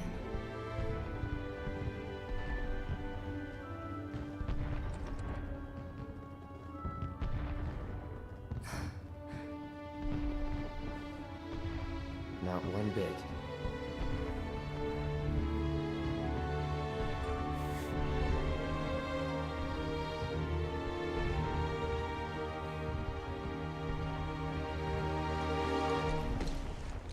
Oh, and the hug.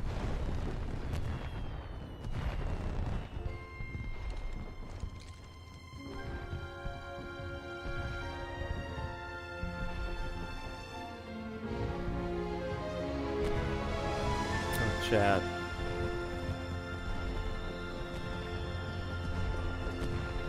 Ah. Gah. I love it.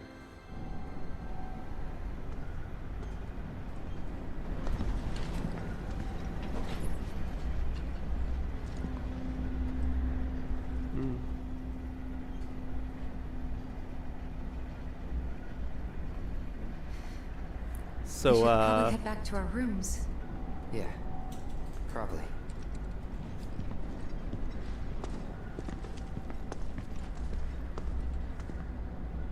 I'm surprised they did too, chat.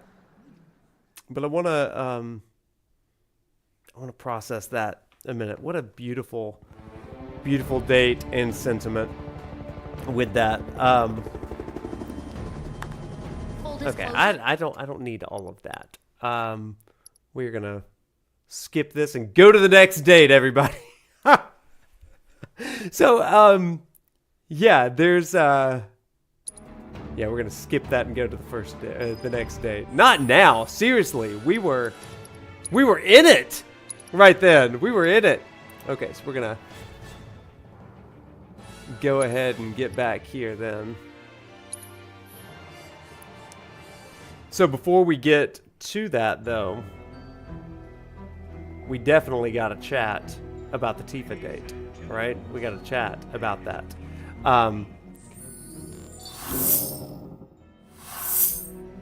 So there's a couple things there, chat. Remember I mentioned at the beginning of these dates, we're talking about these three different types of love. You know, we're talking about agape, we're talking about eros, we're talking about philos. And this idea of a friendship kind of love, an erotic, romantic kind of love, and then we're talking about this pure, divine kind of love. And so one of the cool things about the Tifa date is that Cloud starts out like he's on a date with his friend, you know, and that's kind of the awkward sort of like, okay, yeah, like we're here by ourselves and it's alone, it's a date, and it's the first time we've really ever done this on this crazy journey or ever, and all this stuff. And anybody that has ever been on a date with their friend knows what that's like, especially like a childhood friend. I mean, I remember in high school taking, you know, friends of mine to dances or to prom and all of that kind of stuff. And it's always that moment of like, is there a way to push beyond that friend zone sort of thing? And it has to be intentionally broached. Otherwise, you're just going to continue to be like you're going to be like the brother to her, right? It's going to be one of those sort of situations. And so it's like a do or die sort of situation. Do I reach for the hand? Do I put my arm around her at the movies or whatever it is, you know? And it's that whole segment. I think every one of us has been in those awkward sort of things, and that's what I love about this whole segment. What does Cloud do? He's like, well, what do we talk about? Aerith. Let's talk about Aerith. And it's like, okay, well, that's kind of a bonehead sort of thing to do, but it's absolutely what everybody does. It's like, let's talk about the common person that we both care about. Yeah, Aerith and Zack. Yeah, that weirdo, that loser. I think it's just so good. I think it's so well done there. But Cloud, and kudos to the directors on this, really pushing forward. And if you look, Cloud does initiate that kiss with Tifa. And I'm not getting into ship wars or anything like that, but that is something that there's something in Cloud that resonates with Tifa there, and it really shows us. I think that Hamaguchi's right in saying that Cloud has grown. That first hug in Remake has evolved into something more. Now, will more come of that in Part 3? I think there's going to be a lot that can be explored there as Cloud continues to grow, and especially as Tifa helps guide Cloud back to sanity. And so I think that it's really, really kind of fascinating in a lot of ways to think about that. The final thing that I'll say about the Cloud and Tifa dynamic is, it is chiefly romantic. I mean, they are plucking at the heartstrings to say these childhood friends are becoming adult romantically. You know, they are becoming adults together. And I'll say this as well. I think that there's something in all of us that longs for, there's something in all of us that finds some comfort in that familiarity of home. And so this person that we've known our whole lives, this person that we've cared for to some degree our whole lives, there's a reason why people have childhood best friends and then childhood sweethearts and all that kind of stuff, and then they end up getting married and having happy lives together. It's a trope for a reason, because there's something in us that, always wonders. I think that that's a great story that Cloud and Tifa are telling. Now, is it the only way of thinking about Cloud and relationships? I don't think it's the only way of doing that. I think there's a lot of dynamics, and we're about to get into one right now. The next one we're going to talk about is the Aerith date. So let's go ahead and do the Aerith date, because I think there really is a lot to be said about the Aerith date as well. Yeah, Toprak, there is something to be said about the new girl trope, and I think there's a lot of groundedness in that as well. So let's go ahead and start the Aerith date then. Let me change up some settings for us real quick, and we'll get into that. Again, chat, this will be the first time that I've ever played the Aerith date, so I'm excited for it. It's the best. So I loved the Aerith date in the original game best of all. That's the one that I always strived for. And the reason that I liked it is because, especially after my first playthrough, it was the first date that I ever got in the original game. But it was also, for me, so impactful for the reason, like, she's a temporary party member. And it really ties you to, I'm going to go ahead and skip this part just to get to it. It ties you to her in a really cool way. And it makes it all the more heartbreaking and soul-crushing. Okay. I need to skip the Zack portions. Remind me to do that, chat, when I get back to the menu.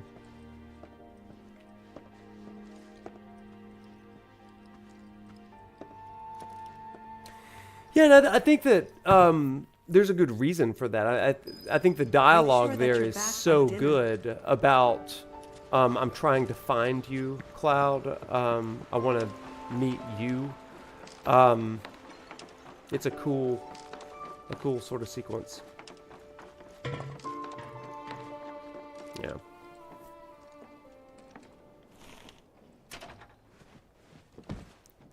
We got like 6 more dates, Cloud. Sorry. I mean, Zach. Sorry.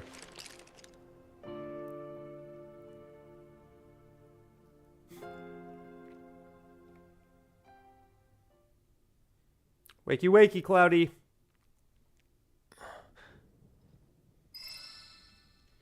Okay, let's do it. So, like I said, the Aerith date was one that I always enjoyed trying to I always enjoyed it in the original game because it really tied Aerith into the party, and especially knowing what happens with Advent children. I think it's beautiful. I think it's beautiful that and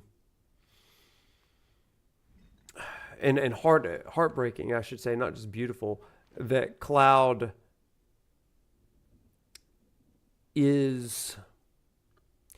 broken in Advent Children for a reason. Maybe that is romantic. Maybe it's just like he was deeply close to her, but he has these moments with her that is really cool. So anyway, hey girl.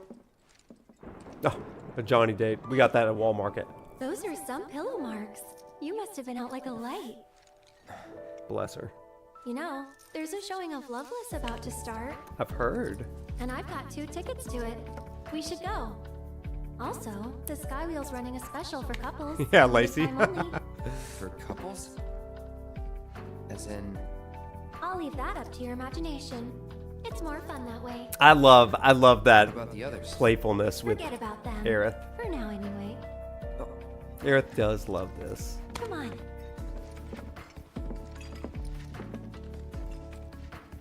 All right, come on, Aerith.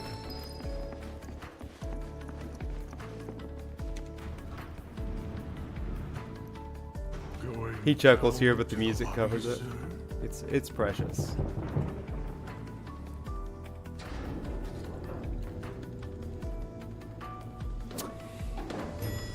Well, see you again soon. I think that Aerith, in many ways, represents the what if. You know, if life had been different, if choices had been different, might we have been together? And I'm not saying that I want that or anything, but I think that it does resemble that.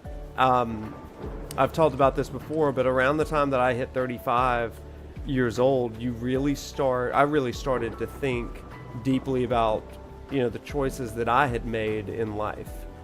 And, you know, while I'm not sure I could really pinpoint an exact kind of Aerith moment, it's always about the path that you didn't take. Like two roads diverged in a narrow wood, and sorry, I could not travel both. You begin to wonder, what is that other path? And I think that even though Cloud and Aerith had only known each other for a couple of weeks, by the end of their time together, there's enough there that it is like, I wonder what would have happened, you know? And if I had saved her, we could have found that out. And who knows, it may have, you know, just something to think about. Okay, let's head on to the play. We can talk more about it. Yeah. Survivor's Guilt, yeah, that's a big one. I love this song, this version. It's so pretty. The dream date does kind of give some clarity, and we'll talk about that in chapter 14. Yeah, we will. Oh. Are you here to see Loveless? I absolutely am here to see Loveless.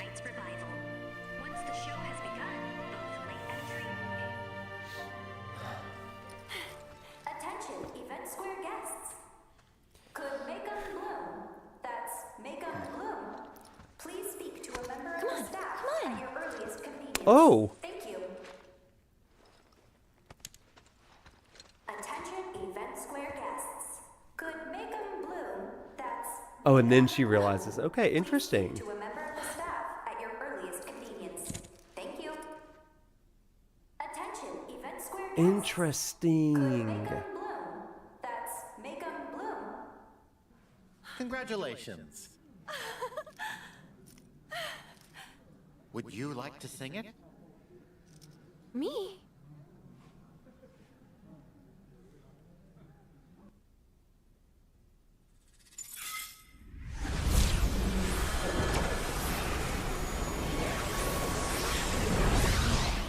Make them bloom like her flowers, Racy. Okay, so this... I can skip this one, right? This is just the Jessie part, right?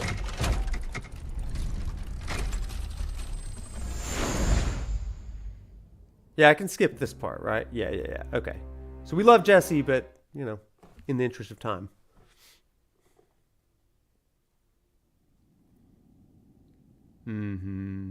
Okay. Oh, now we gotta fight again. Time to face our fate again. I must away. Release me! My blade thirsts for Okay, I've never seen this. I'm gonna lock in. Aerith. Alfred, are you unharmed? Rosa, how did you find me? Oh. Your woeful cries could not fail to reach mine ears. Is she? Okay, cool.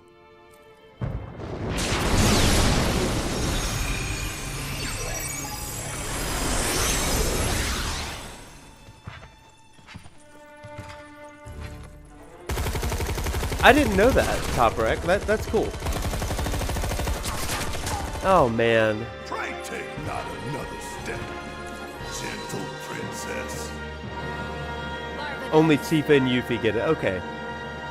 Yuffie gets it? Wow. That's cool. Would the cur defy his captor?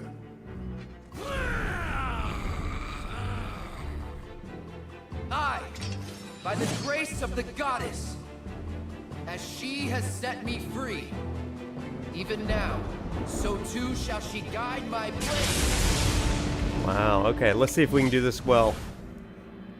Let's start with let's start with you, kid. No Barret, Rosa, fail for real. All right, let's jam. Let's rock. May mine infernal Those flames about find to their rock. and taste of your flesh. Not today, Garm.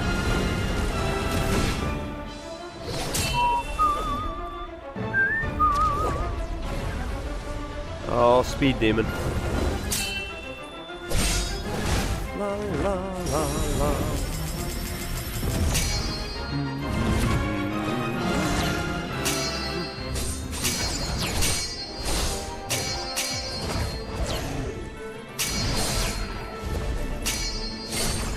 I love it. To chew 5 gum, truly. I love this music too. It's so good. La la la. Not today, Garm. Isn't Garm the name of the guy in Sea of Stars? Oh, 3 were good?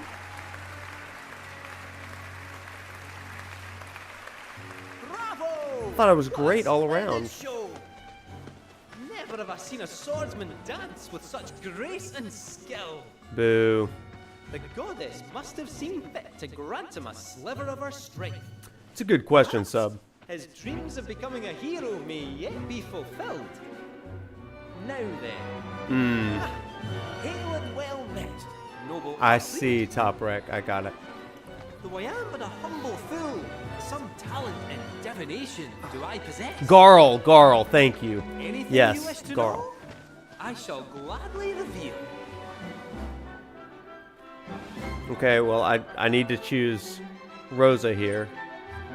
because I haven't seen it with What is the Aerith. future if not the product of choices past? Yeah. Each a fork in the road. None can divine the conclusion of every path. And yet, all tales that begin with a chance encounter share the same end. A tearful farewell. Oh man, that's some foreshadowing with Aerith.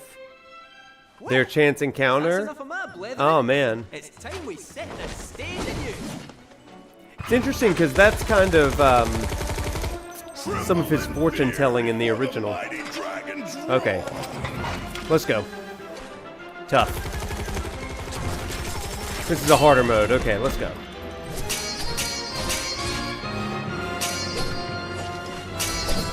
Let's go, let's go. Oh man, that was bad. I hit the wrong button. Better dodge.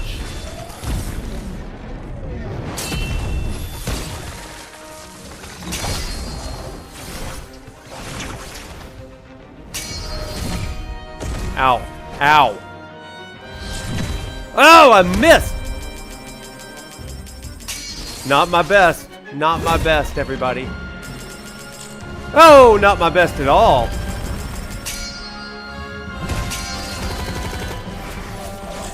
Oh man, I am really hitting the wrong buttons here. Time to lock in again.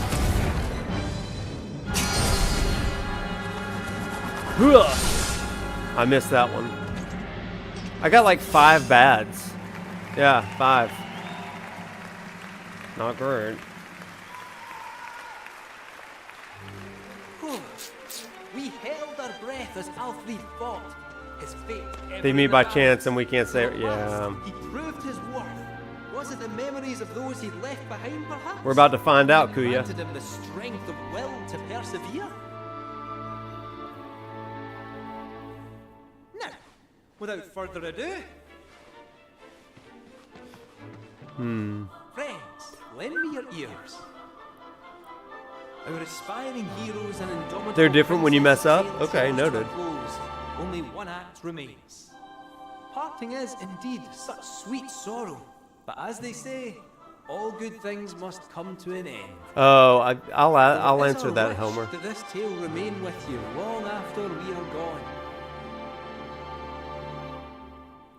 So, my friends, will you join us in our conquest of despair? Doesn't it sub? Yeah.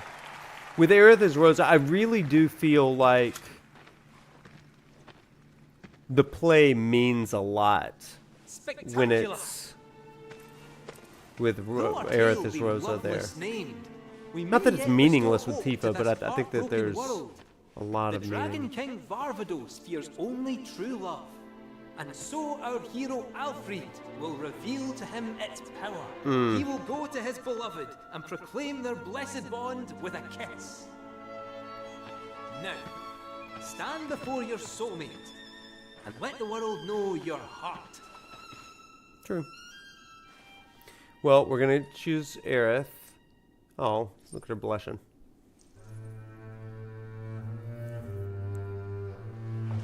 My love. Alfred. Oh.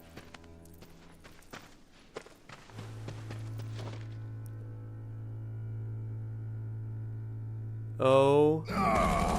Face the charade. Love is not. What an illusion.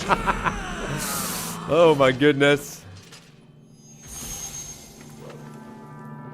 Goddess above, let my blade strike true. So tender. We love it. Oh, I gotta focus. Lock in here. Oh, I did not lock in. That was not locking in, everybody.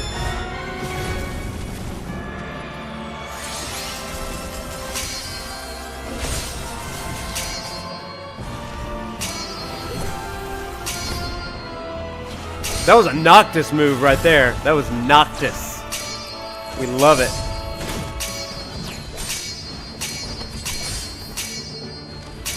There we go. There we go. Lock it in. That was close. We almost didn't lock it in. Not today. Faster! No, I did not change my player profile. I didn't. I promise I didn't. Not the DualSense Edge messing me up. No.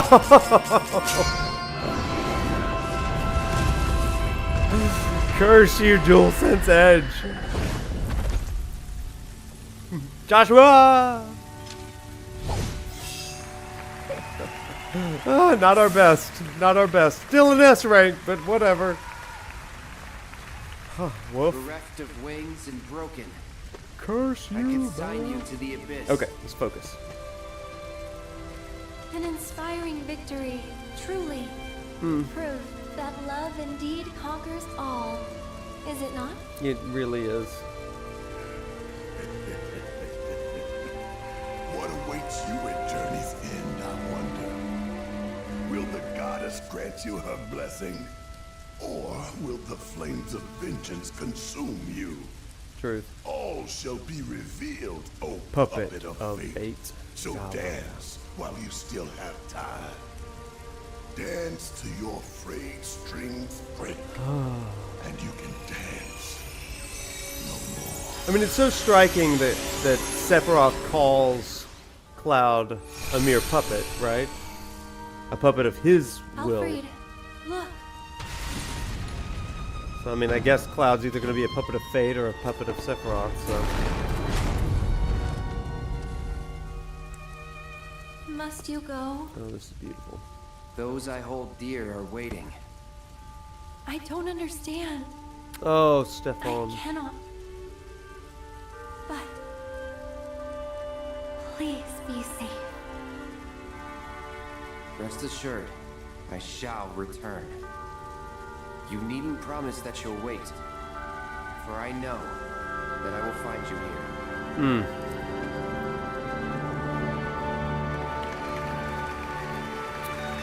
I love that.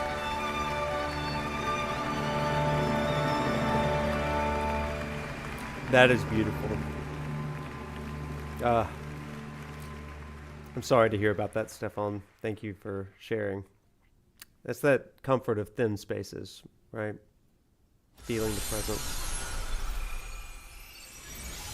Oh, and so then she just appears there. Interesting.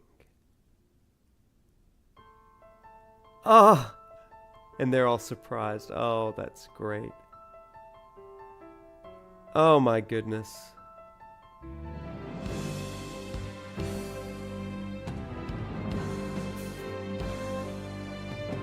I love that Homer. Yeah. Love the way she smiles over at Cloud there. That's great.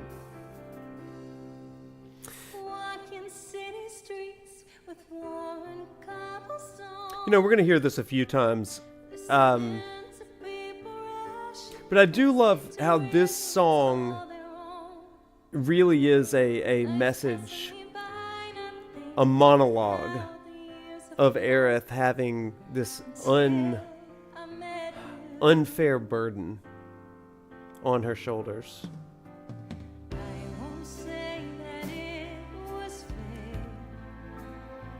Nobody wakes it up. Yeah, the VR is strange, but...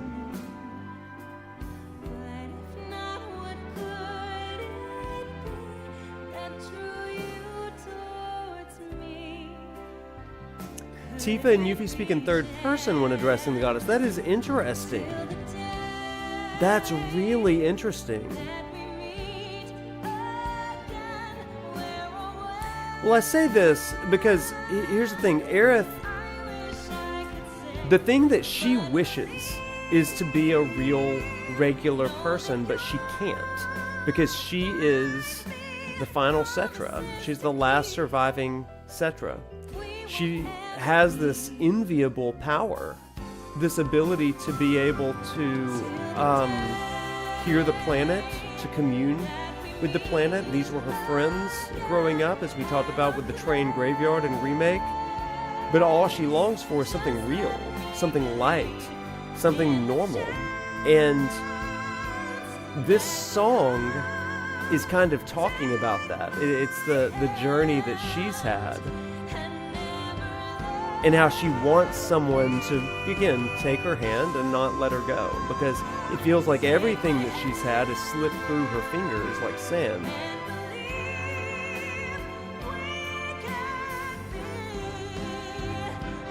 I mean, yeah. But then the idea of, can we be together forevermore, right? Can we be together evermore? That flower petal, right? Yeah. And then reaching for Cloud, that reunion. A call back to their very first meeting. And it is this idea of, like, she's singing to him, right? Yeah.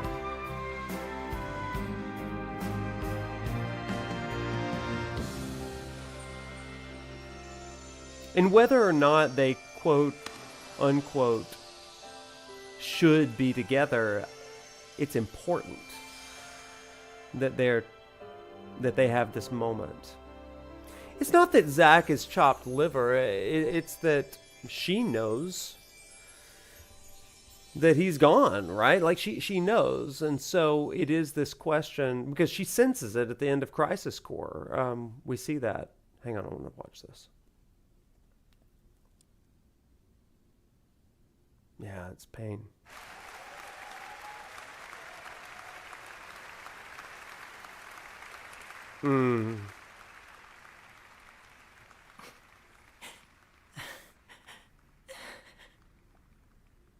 Oh.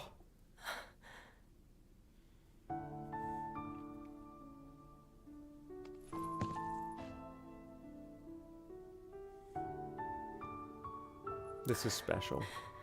Go on.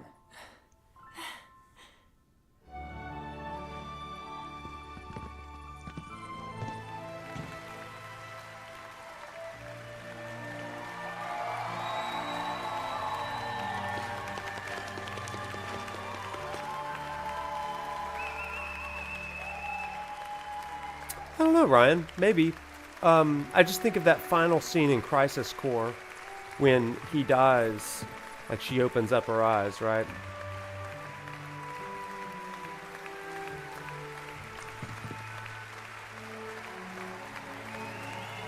But if that was taken from her in Remake, I don't know.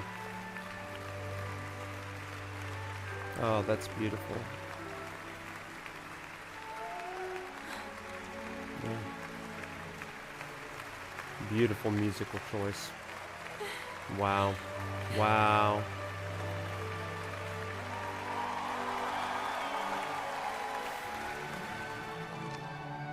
Oh, the Loveless dress is gorgeous.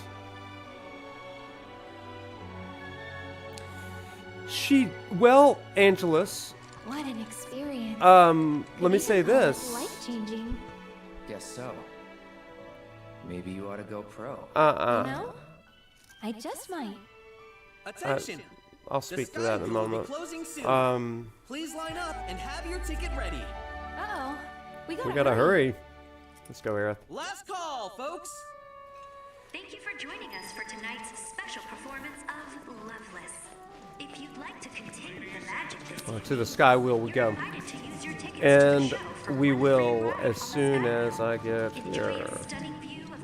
Where would you like to go, Kubo? Yeah, so let me say this, a couple of things. At least in this continuity and timeline, like, Aerith has experienced that death of Zack, and when she looks up in the church at the end of Crisis Core, she senses that he has died. So this one, however, you know, she mentions this, when the whispers touched her, it's like she took away a lot of her knowledge. Now, Angelus, you mentioned that this Aerith has memories of the future. Well, right now she doesn't, because that materia is hollow, and she says in chapter 1 of Rebirth to Tifa, she said, at one time I may have, but when the whispers touched me, I lost all of that.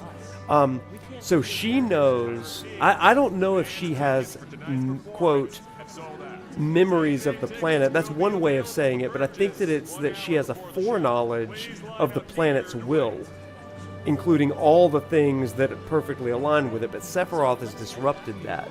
And so she's, at least until we get to the Temple of the Ancients, she's kind of living in mystery, but she's going to get that knowledge back in the Temple of the Ancients, and then ultimately when she gets that materia.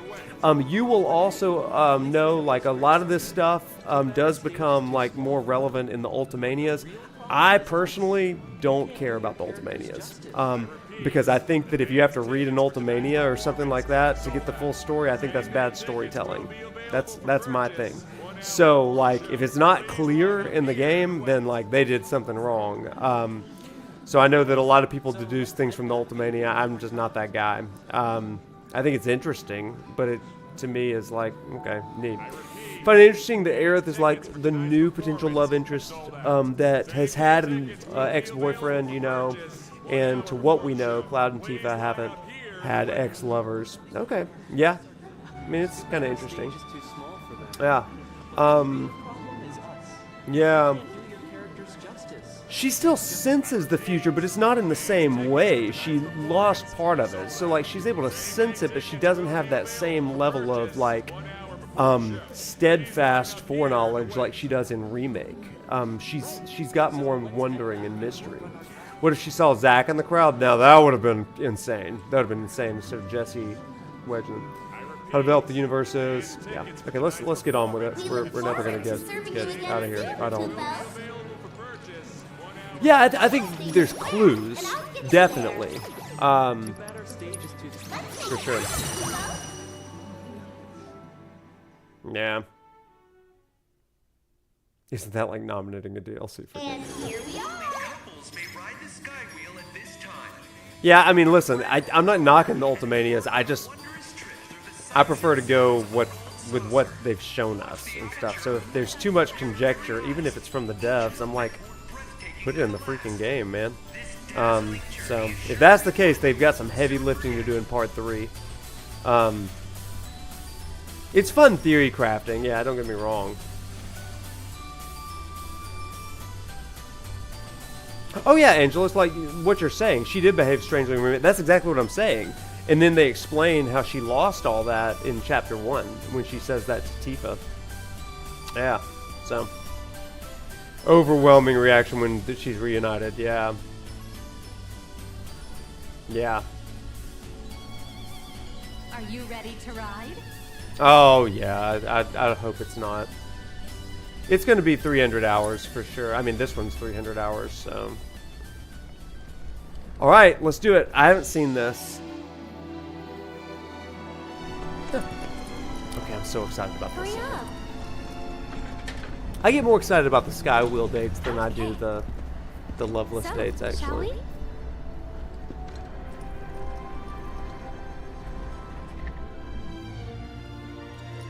No. That was intentional, Ryan. I wanted to save it for this.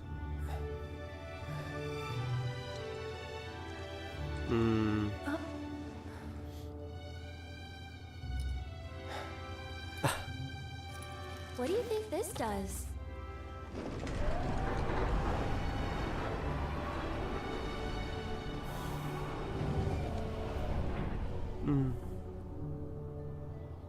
Wow. Oh. This is incredible. Her voice.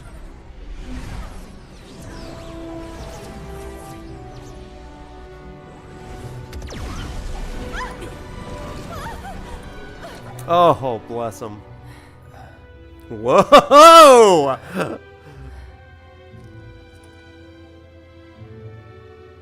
They don't even know what to do with themselves. Oh! Oh my god. Yeah. Hey, check it out. Oh my gosh, bless him. Bless him, I love him.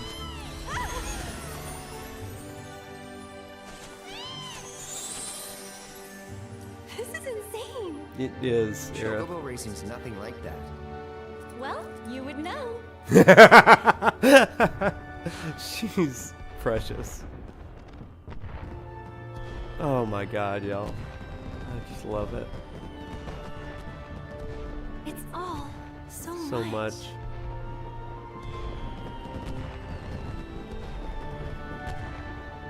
Isn't it? It really is, Aerith.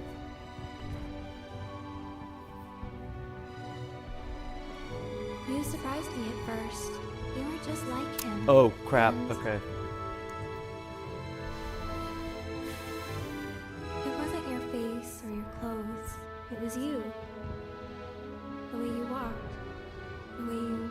yourself. Whenever I looked at you, I saw him. Oh. But you're not him. And that's okay. Oh. Because right now, I want to be with you. Oh!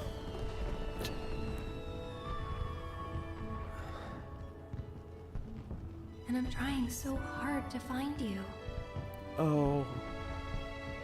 But I'm right here. Yeah, you are. But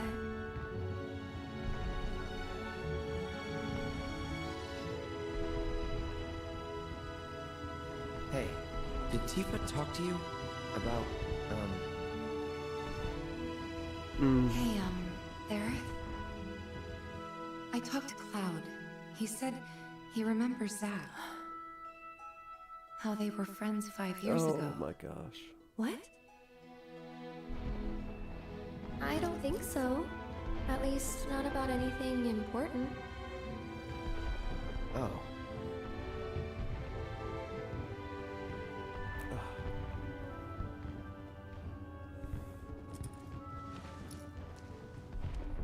Oh. Aerith. Just till the ride's over.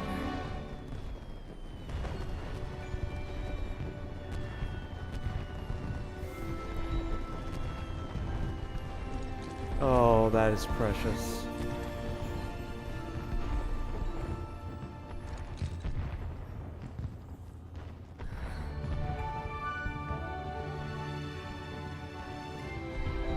That's beautiful. Yeah.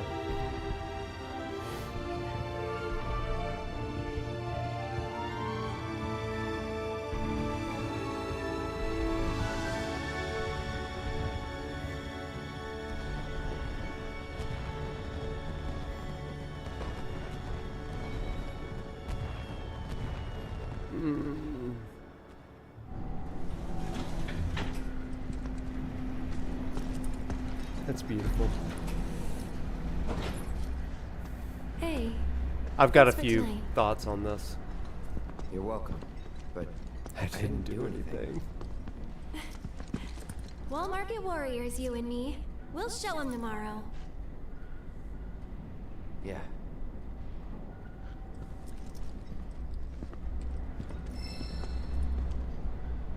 Oh my goodness. Chat, that was freaking insane. Absolutely gorgeous.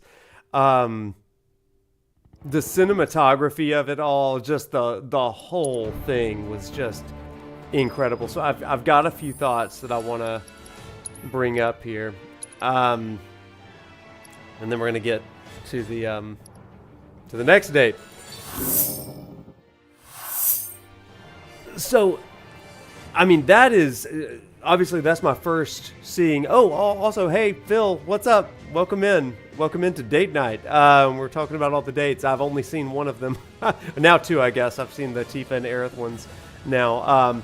Shout out to Phil Hartshorn. Stay tuned on Monday. My conversation with Phil and Aaliyah is going live on Monday. You don't want to miss that one at all. It's a great conversation. So welcome in, buddy. Glad you're in. So that was my first time seeing the Aerith date. Let me tell you a few key things there. It's a different kind of love than what we saw with Tifa, right? That was whereas Tifa's was a comfortable but also awkward to get to the next level kind of love. This is a bit more of that playful beginning as puppy love that you kind of get in a remake, but it's developing into something a little bit more, and it's showing us a different side of Cloud. And what I love about what Aerith says here is that she began to have feelings for him because she saw Zack in him. And that's such a relatable sort of thing, right? How many times it takes a great deal of self-awareness for you to realize my emotions and my feelings toward this person really aren't necessarily for this person, but it's who they remind me of. I think it's a very common sort of thing. If you've never experienced that, I think that there's something to that for a lot of us. But I think that it's a really interesting dynamic that they have, because she says to Cloud, but I'm wanting to find you, but I'm right here, and it's like I want to meet the real you, you know. And it is this idea of like Aerith knows. So there's two ways of taking this, chat. First of all, we can go into just basic human sort of stuff. Like, I thought I knew you, but I was actually projecting Zack on you, and you're not him, and that's okay. But I want to get to know you, and that's like what I'm seeing there is something of substance. And so there's a very human sort of thing there, that she's willing and trying even to move past. That may be, number one, because it's a genuine sort of thing. It could, secondly, be a sense of grief over Zack. So it could be similar to that. Now, I'm not saying that's what it is, but it could be, right? A lot of people do that sort of thing. The second thing that I think is really interesting here is if you take into account her Cetra nature, she is able to perceive and sense people and life forms differently than others. And so it's interesting that she would be like, I thought you were him. Like, you really resemble him. And I think that there's a more spiritual component to that, right? I think it's a really kind of interesting sort of thing. It's like, you have his same vibe. Like, you have his same essence. Like, what's going on here? But now she's realizing it's not that. Like, yeah, that's there. But, like, you've also kind of lost yourself. And so I'm trying to find you.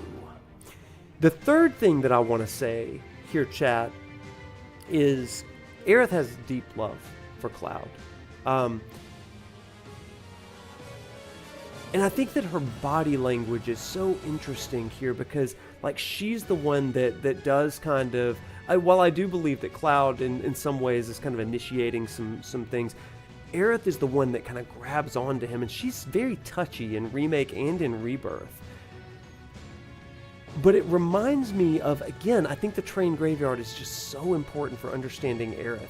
The conversations and the friends and the relationships that she's had as a child, they've all wisped away because they are like kind of present, kind of not. But here, she's longing for something tangible, and she's willing to reach out and grab it and take it. In a lot of ways, she does this periodically throughout Remake and in Rebirth, where she'll like sidle up next to Cloud and like put her arm around him and stuff. I think at the beginning of the train graveyard, I think in Calm, and then here she also kind of sidles up. She's like, "Hey, come sit next to me." And I think it's really, really cool the way that they are allowing Aerith to explore that sort of aspect. I'm not really qualified to say, does Cloud love Aerith romantically back or anything like that, but what I do think is that Cloud, a week or so in, has a real attraction to Aerith. And it's one where it's like, I think that he knows that she pulls him out of his shell in a way that no one else can. In a way that not even Tifa can, right? Tifa grounds Cloud in a lot of ways, but Aerith draws Cloud out in a way that we get to see glimpses, I think, of the real Cloud. You know, this is why in my my lecture video essay on the Kabbalah tree, the tree of life, Jewish mysticism, this is why I say, like, this idea of Tifa and Aerith, there's one node in the Kabbalah tree, you can go check out that video on YouTube, that's called Tifereth or Tifereth. And it is this idea of harmony that's bringing things into balance. And if you take Tifa and Aerith, these two characters in their own ways, this isn't about love and romance, but in their own ways, they bring harmony to a shattered, fractured, broken Cloud. And I think that that's key to understand here. Tifa and Aerith together are helping to solve this dilemma of Cloud, whereas Tifa's may end up in part 3 being a bit more of an emotional healing. Aerith is serving this kind of catalytic draw point, and I think that also happens with her death as well at Sephiroth's hand. That becomes a catalytic moment for bringing disruption and ultimately a breaking point and harmony by the end. But you know, it's like you have to get worse before you get better. That's kind of what it feels like in some ways. So Cloud shares his problems with Tifa while he hides that from Aerith, but he opens his more funnish side with Aerith. I think that she's able to draw him out. He ends up dropping his stupid facade with Aerith several times because he wants to be like this cool and tough sort of thing, but she continually levels him, you know, and I think that's really neat. Aerith understood Cloud's nature from the beginning. That's why she was never fooled by his cool facade. Yeah, and you know what? Like that is something that I think there's something to that romance of the new girl sort of thing, or the new person at school, where they don't know all of your past and stuff, and you can try to be whatever you want. Whereas, like with a childhood friend, they know you. You're you know, Wade that lived down the street or whatever, and it's hard to break out of that archetype. But with Aerith, it's like, hey, you're not fooling anybody with that. I know who you are. So it's like, it's kind of a cool sort of thing there, you know. Aerith is an empath. Yeah, I could see that. She also just has this spiritual energy of being able to read people in a really unique way. So I think that's just really, really just awesome. I freaking love that. So chat, I am a working man. So here's what I would like to do. I'm going to pull up a YouTube. We're going to watch the remaining dates on the YouTube. Okay, so on the YouTube, because I'm like 80 years old, I guess. Again, I have not seen all of these dates. So yeah. I promise you I'll go back and watch the other scenes, the play on my own. Most people would have given up on someone dismissive like Cloud if they didn't know that there's another him underneath it all. Yeah, and I love that. I like the idea that Aerith may know some of that. I think that's cool. I think it's really, really neat. So anyway, Prof, you got the context of Crisis Core? Depends on what you mean. Now, I've played Crisis Core multiple times. I love Crisis Core. But what are you getting at? Oh man, I want to see how the devs write his real self. I love that. Yeah, that's good. Okay, I am going to pull up, bam, just like that, and we're gonna manipulate this just a wee little bit. No. We're gonna be reading, watching off of Hardcore Gamers version of this. So go give them a like and a follow or subscribe or whatever. Mucho thanks to them for helping us with this. Okay, let's just maybe put you right there. And I'm gonna put you right down here over the gameplay. Oh yeah, just like that. Oh, look at that. That's beautiful. Look at this professional Noctis up in here. What's up, little dreamer? Welcome back. This one's going to show you some special gold. Oh, I can't wait! Okay. His real self is just Alfred. Wouldn't that be amazing? Okay, let's watch this together. I'm going to turn off this music. Boom. And let's watch the Yuffie date, everybody. Let me unmute it. Oh, is that loud enough for you? That feels real loud. So if you get Yuffie on the date, it looks like this. Oh no, my bad. Practice makes perfect. Practice for what? Sorry, it was ugly, so I had to boost the resolution. There it is. For when the real thing comes around. Hey, aren't you forgetting someone?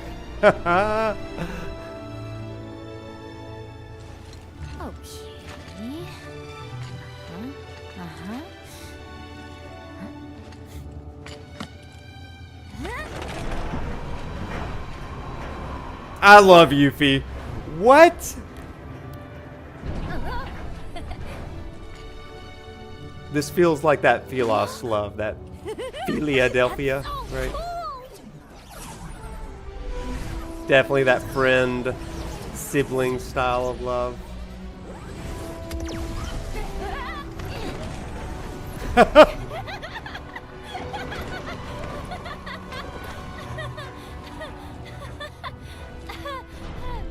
Look at how much fun she's having. Let's take a break. Oh my gosh. Great idea. Yeah. She's precious too. I want to put her in my pocket. That's so cute.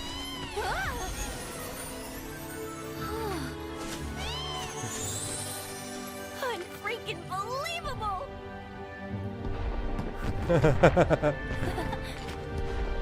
Yuffie. Yeah.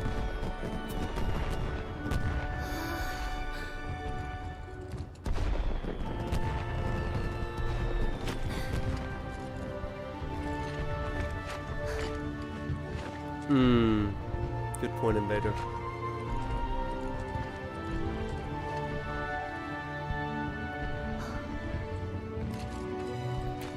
Go, Yuffie.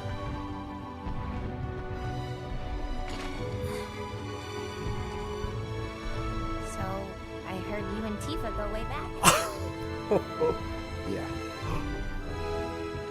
I also heard she used to have a pretty big crush on you. Oh, Yuffie. That's so. Well, not at first. Apparently, even as a kid, you had that weird loner vibe. But then one day, bam! She got the love bug. Are you into her?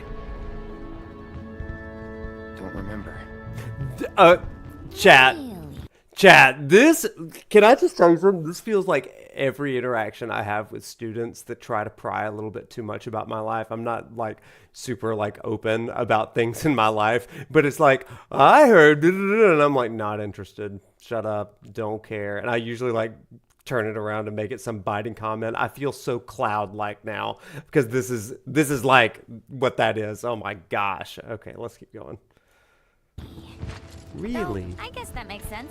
Tifa said she was so busy after the move to Midgard that she forgot all about you too. Oh, he didn't like that. Don't know what it is about you guys. Yuffie wants that tea. I get it.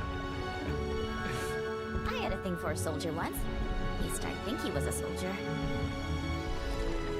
I wanted to prove myself, so I hit him with my best moves. It was like I was firing energy blasts. After a few salvos, he shouted, "You got me!" And at the time, I totally bought it. Oh. Of course, he was just playing along for a dumb kid.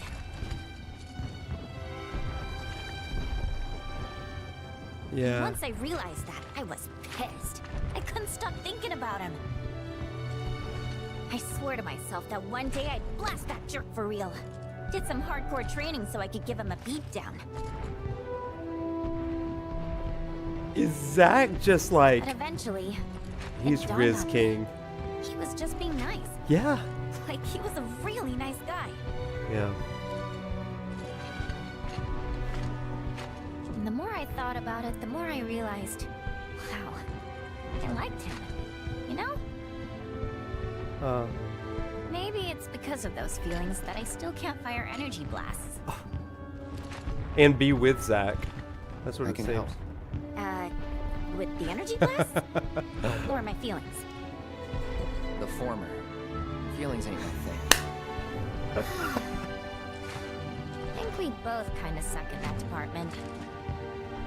I love her.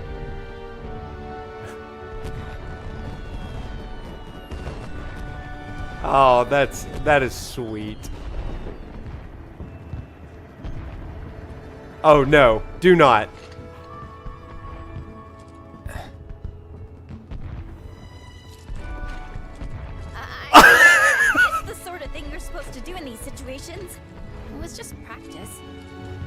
So don't go thinking it means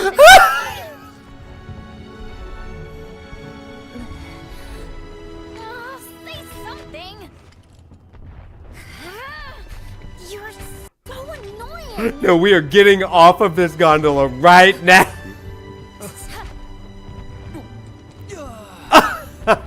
Stop, Cloud.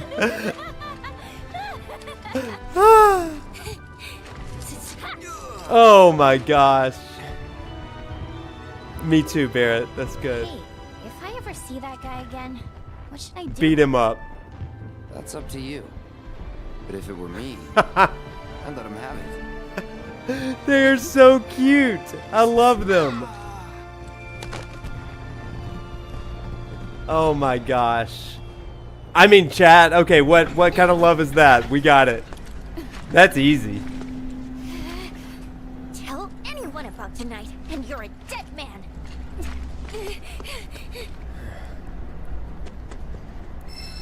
Pretty much. Ain't telling the authorities. Okay, Chad, I got to talk about that one. Are you freaking kidding me? That's amazing. That was such an amazing date.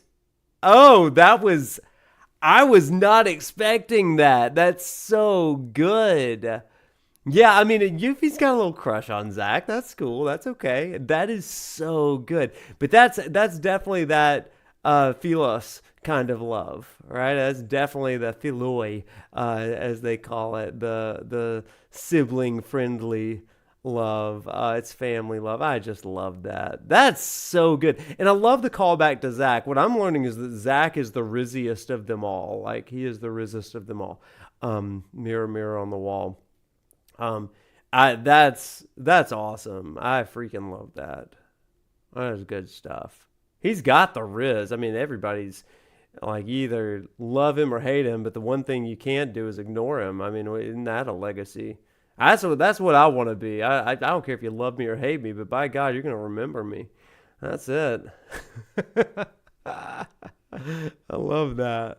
Oh, that's so funny. All right, let's keep going. What's his next date? This Barret. Oh my gosh, let's go, Barret. Let's go. I'll never be a memory. I'm like Sephiroth. Zack is hot frosty. He's frozen in time. Oh!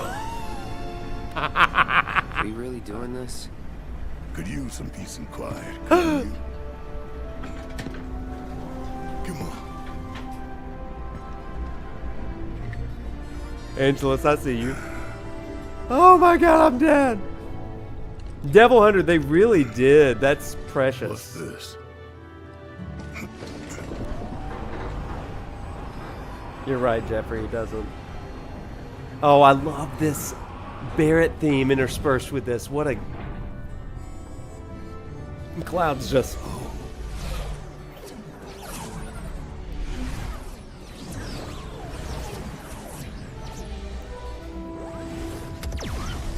Get down. Hey, Hey. You ever seen a show before, try to Barret? break it? Just messing with you. Oh, gosh. Bless him. I love him so much. Oh, my gosh. I love him.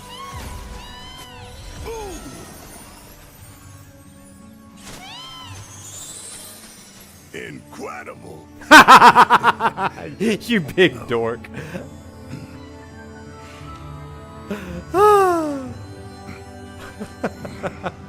Incredible.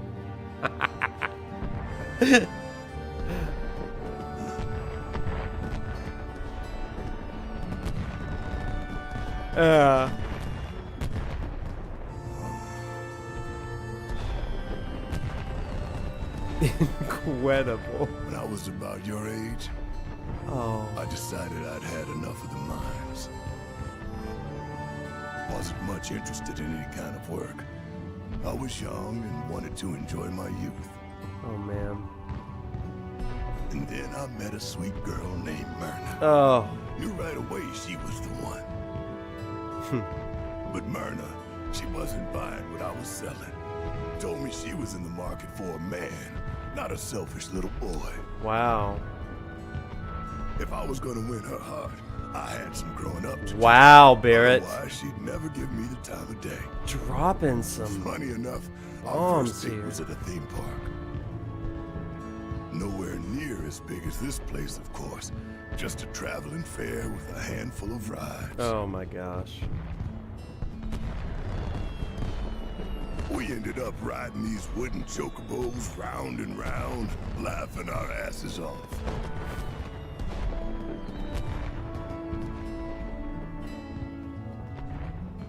Bless. Oh my gosh.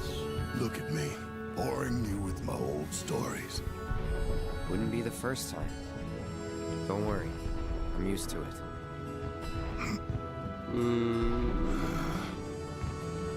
Yeah, well, the lesson here is once you find your soulmate, you never let him go. So, who is it? Who's what? Your soulmate. You know damn well what I'm talking about. Why do you always have to overthink things? That ain't no way to live. You gotta just go for it sometimes. You mean like you do all the time? All the time? Touche.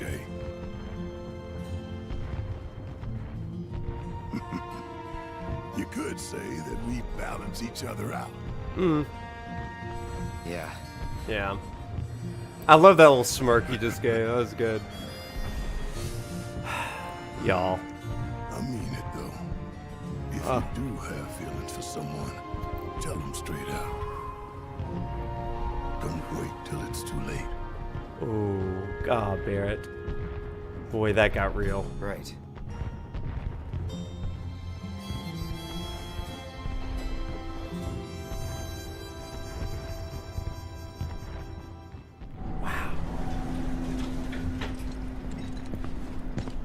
Wow. Thanks for coming out tonight. I appreciate it. Tomorrow, we're gonna go to town on those suckers. Yeah.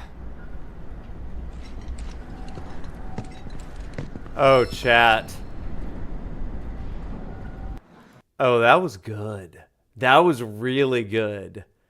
That was really good. That's so I mean definitely got those family love kind of vibe, friend vibe. But I think that it's also just this kind of almost like a mentory sort of love, where Barret is, you know, I mean, he's telling him about life and experience. In a lot of ways, that's also kind of me with a lot of my students, where it's like, let me tell you about the old days, some of the things that I've done in the past, and just don't make the mistakes that I've made. You know, I love that. Big brother, father, son. I think that it's almost like the Ignis of the group, right? It's the Ignis, like, hey, I'm going to take care of you, okay? And I've got my own way of doing it, and it's like I'm gonna help you out in this, and like I just know a little bit more than you. I've been there, but also like I'll spill that tea, right? Like let's talk life. God, wouldn't we all just be better off if we had a Barret in our lives, right? Just to be that guy that pulls us out of our crap and is like, can talk to us straight on. And then Barret just says to him, God, don't wait too long to tell people that you love them and care for them and make that move. I just love that. A little bit of Gladio and Iggy. Yeah, put 2 dashes of Gladio and like here, like 5 dashes of Iggy, but typically more Gladio than Iggy for Barret. So, oh man. Yeah, the mature dude, the friend dude. When Barret used to call Cloud little doggy, come on, little stamp, be a good little soldier. And now here he is kind of just coaching. Yeah, Barret in a lot of ways still is, even though this is kind of Cloud's story and he's the leader of the group. Barret has his own subtle leadership. It reminds me of a book called Leading from the Second Chair, how to impact management when you're not in charge. And Barret is still guiding the team in a lot of ways, but he's doing it through the way that he interacts with people. I mean, Barret, I'd love to do a leadership series on Barret by part 3. And I think it's such a cool sort of dynamic of saying, like, this is what I've seen in the past. This is what I've experienced in the past. Don't make the mistakes I did, and live and lead your life. Like, he's the informer, right? He's the one that gives us a little bit of stuff. I think that's cool. Yeah, I love a good leadership lesson there. Go straight to tell your feelings. Yeah, it could be a reference for Cloud and Tifa. I mean, it literally is anybody, and that's why he's like, so who is it? Who are you gonna tell? Who comes to your mind? That's an old therapy trick, by the way, and counseling and just listening trick. When you're talking to somebody, you can say, you can paint a picture like that, and it's like, okay, now, who was that came into your mind right then? Who is that? Who's that person? And it helps people realize, oh, I guess I do have thoughts or feelings or anger or whatever toward that person. It's an interesting trick. I see Barret as kind of the anchor. Yeah, I could see that. Story is cloud-centered, but Barret is like the, boss mentor. We're here for you, man. I mean, oh, man, there's so much great relational dynamics there. Whoo, boy. Okay, let's keep going. Next up, I don't even know. Oh, heck yeah. Red 13 Nanaki, let's go. Alright, I'm ready for the Cosmo Canyon bit here. Oh my gosh, let's freaking go. Look at this chipper little boy. 48 years old over here. Come on! Oh, he's so happy. That's my dog Fisher, y'all. It's my sweet dog Fisher. He would hate being on a sky wheel. Oh, look at him!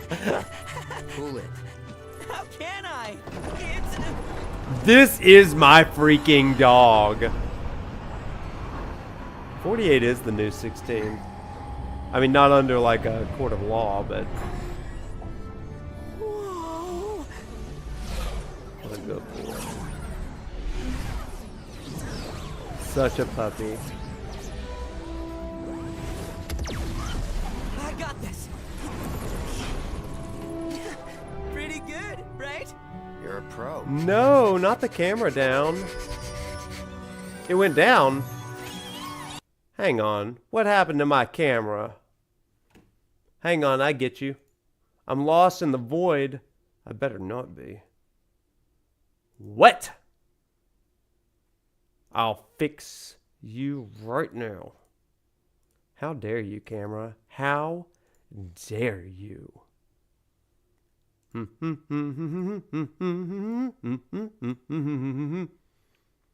Oh no! Camera.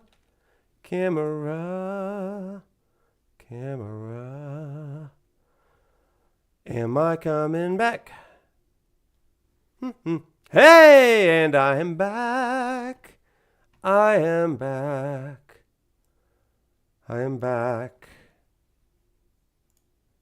Yeah. Okay, let's go. Where was I? Now, back to... Oh, Incredible. I love that sweet boy. Oh! Hey, Fishy boy. You're gonna drool on the seat. Close call. Oh, he licks his chops. That's so good.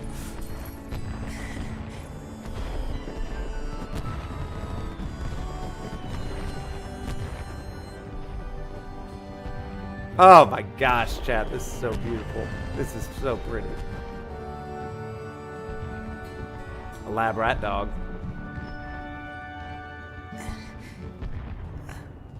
What's up? All right. This doesn't leave the ride, okay? Oh god, who do you have a crush It might on? sound crazy, but back in Midgar, Aerith and I could both see the future. Oh! Well, that would explain a lot.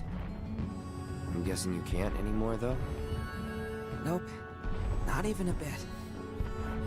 Whatever we had, I think the Whispers took it from us when we left. Holy crap, okay. We're getting my favorite Seems characters. Arbiters of Fate can do whatever they want. So you told us. Oh, did I? Huh. I wonder if this means we'll eventually forget they even exist. We'd be better off if we did, frankly.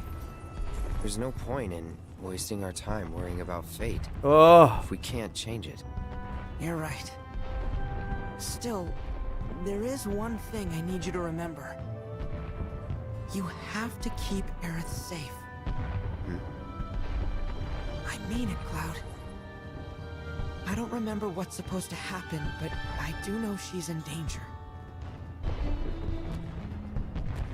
What? Shake. Ha! This is my dog. Shake on it.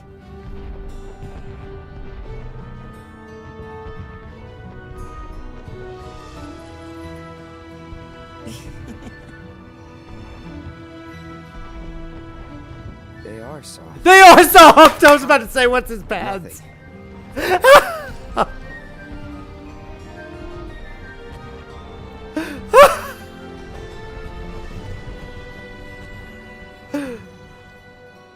Oh, that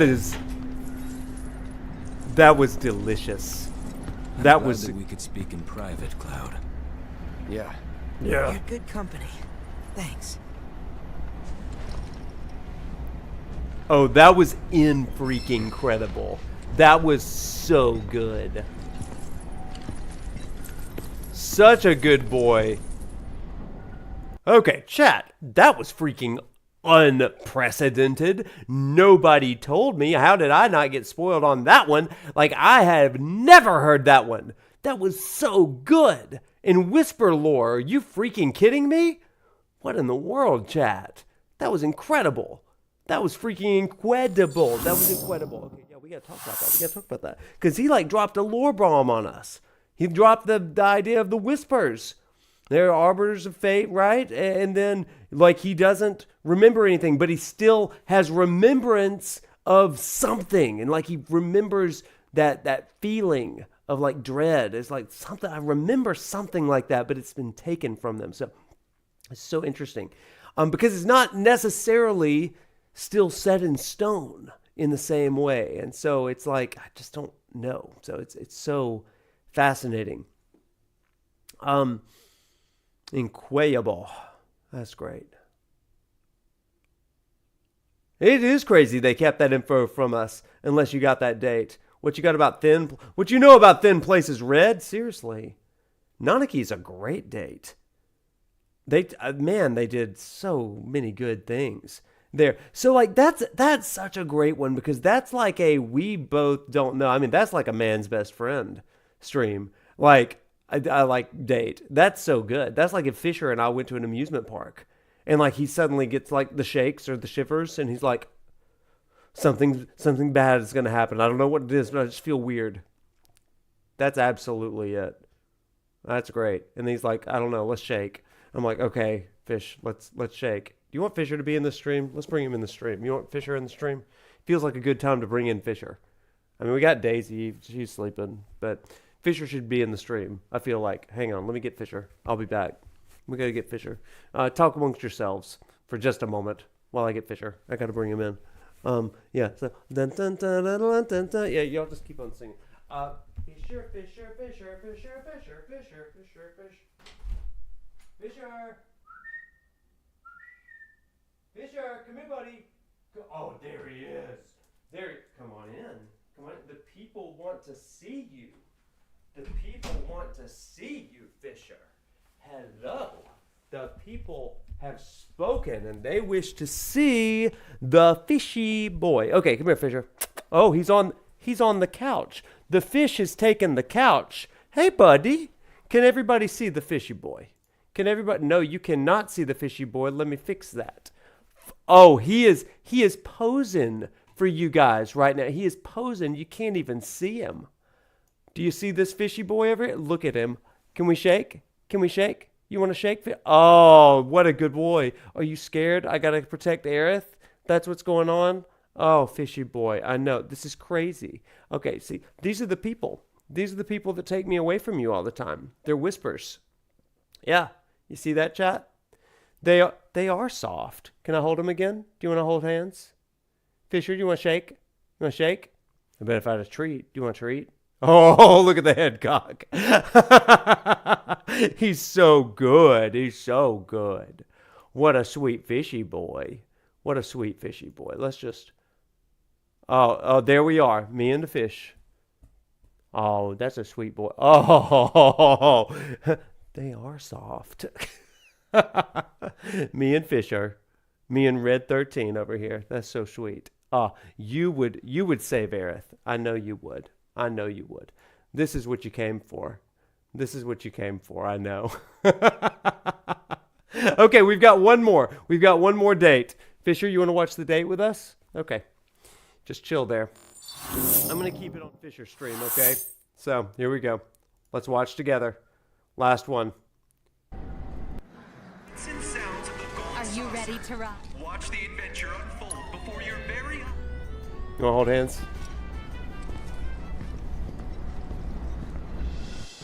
Sweet boy.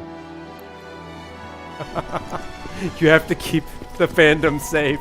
Oh my gosh, it's the whole crew! Doesn't it work like that?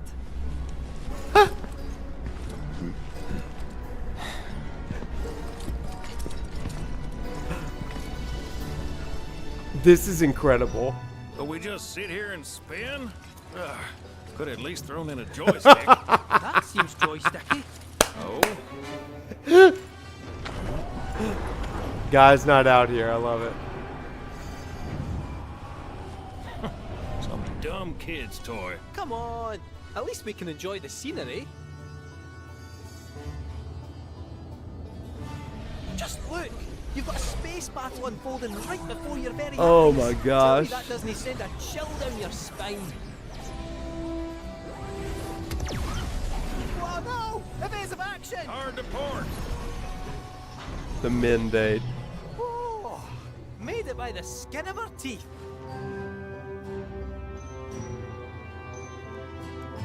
Oh, Kate's so excited to show them, but they don't care. Fisher's very bored. Oh.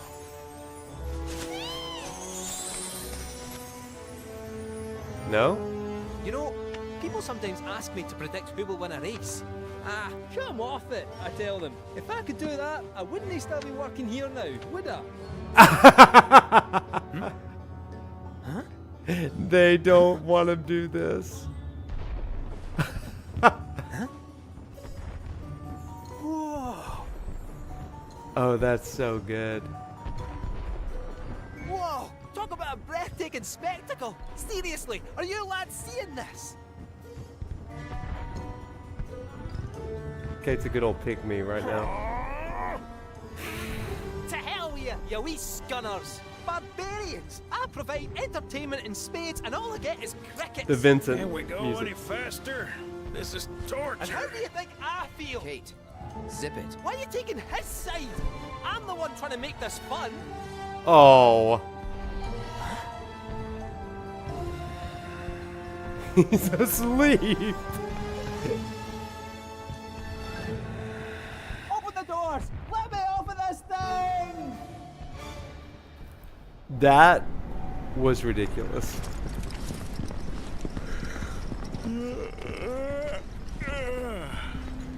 These people need some caffeine. I'll be in the stands rooting for you tomorrow. Knock 'em dead.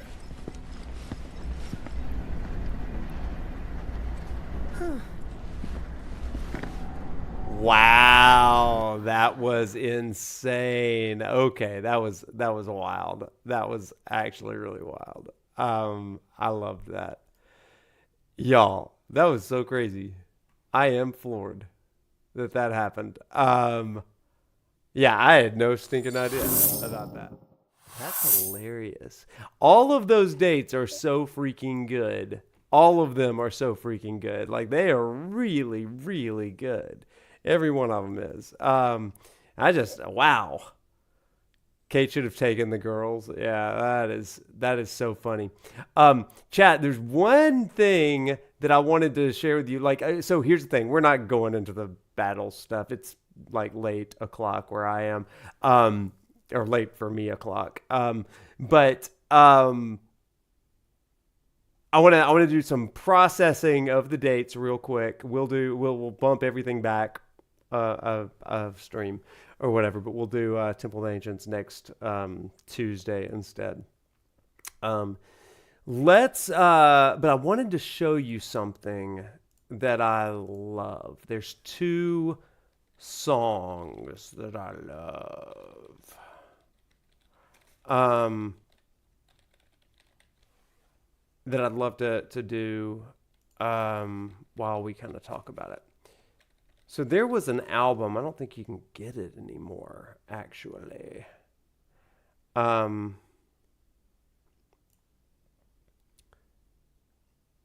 I'm going to find it for us right now. Somehow. We're trying.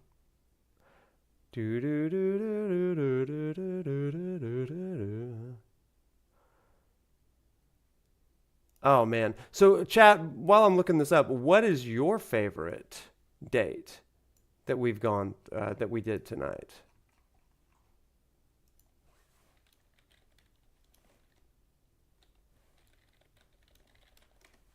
Because I, in some ways, I like all of them. They're just all so good. Oh, they're so good. Yuffie is hilarious. Yuffie is freaking hilarious, and I loved it. Wow, I loved it. So that was a fun one to do. Yes. Big agree. Aerith and Yuffie. So Aerith was really, really sweet. I loved it. It's very much like the original, and I love that about the original. But yeah, I just love the way that they've kind of reimagined it here. The lore guy in you was so happy about the Nanaki one. Yeah, that one was so good. Reds surprised me the most, I'll say. Reds really, really surprised me the most. And gosh, it was freaking good. Oh, it was good. Wow.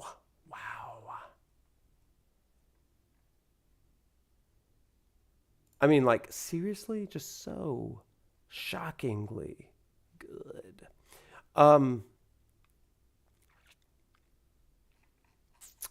I cannot seem to find it.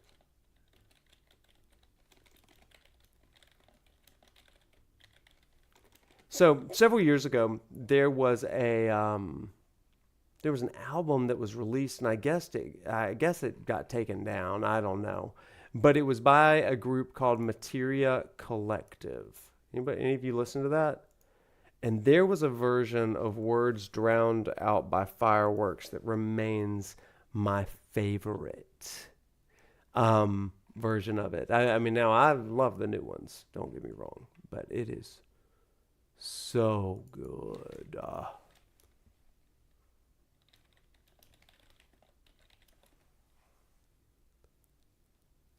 Is that it? You think you remember it? Oh, it's the best version of it I've ever heard. Oh, man. No, that's not it. Sorry. It's pretty, though, isn't it? That was really pretty. It just wasn't the one I was looking for.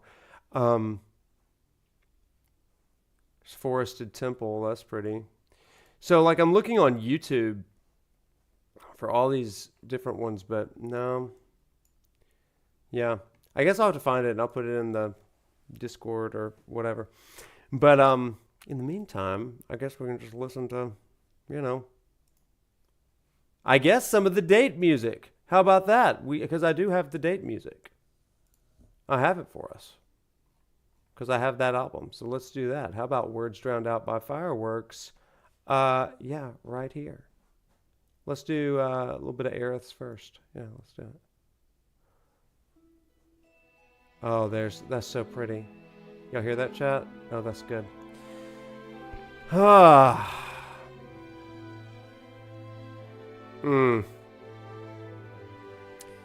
So, as we close out tonight, here's what I'll say. Like, there's part of me that loves every one of these. A lot of that's because I love the characters, but also because, like, I have real life archetypes for each one of these characters. And I bet that a lot of you do too. We remember the childhood sweethearts and the will they, won't they of those days. We have the new surprising person that just chance meeting maybe ended too soon. We have the dear friends. We have the mentors. We have man's best friend, Fisher. But I think that each one of these dates in some ways doesn't just draw out part of Cloud, but it draws out part of me too, right? And I love that. I love that. I think there's something beautiful about all of these dates. And there's something really cool about that. So, like I mentioned earlier, these three types of love are prevalent to varying degrees in each of these dates. The Eros, kind of a romantic love, the agape, pure love, the friend love of Philos. And I think that we can take all three of these and kind of work them into all of our relationships.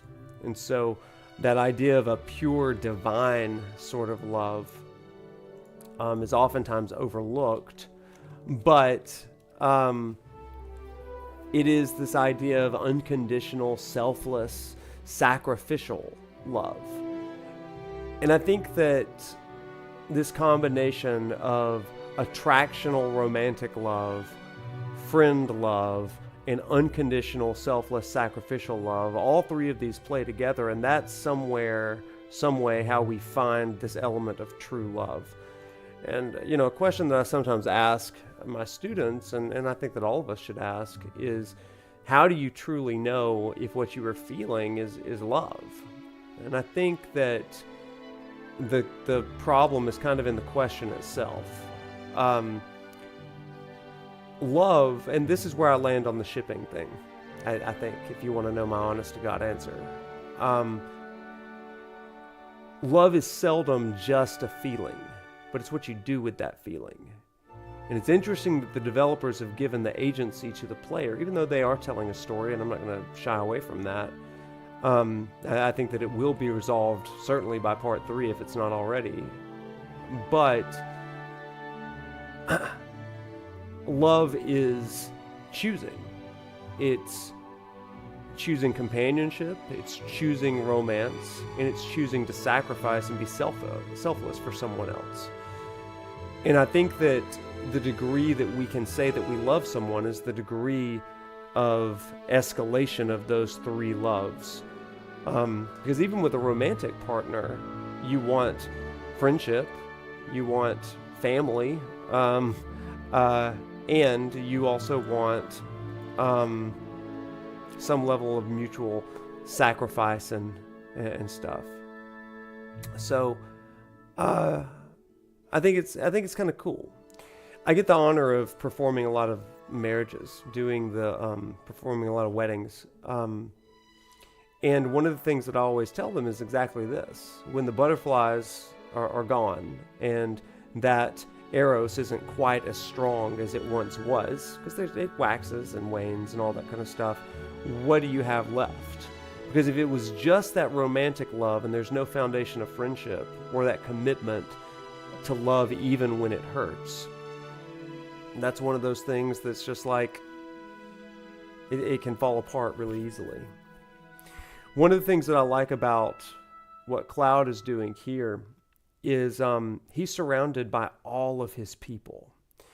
So like I said, when I'm talking to these couples, I always tell them, you know, when you stand up in front of all of your guests, it's not that you are just like the two of you and the officiant, but you've specifically invited all of these people. And in fact, a lot of the couples invite an entire wedding party, like groomsmen and bridesmaids and all that stuff. And during the ceremonies, I always turn to them and I tell the story of how this couple met and how they fell in love and how it started out and how it progressed and maybe a few bumps in the road and then how they got to this day. And the reason I do that, and I specifically say this to everybody there, I was like, you were invited not out of obligation, but you were invited because this couple knows that you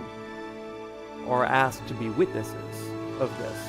Because in a moment, we're going to tell each other vows. They're going to share vows. They're going to receive vows. They're going to share rings and receive rings. And you've been invited to be a part of that.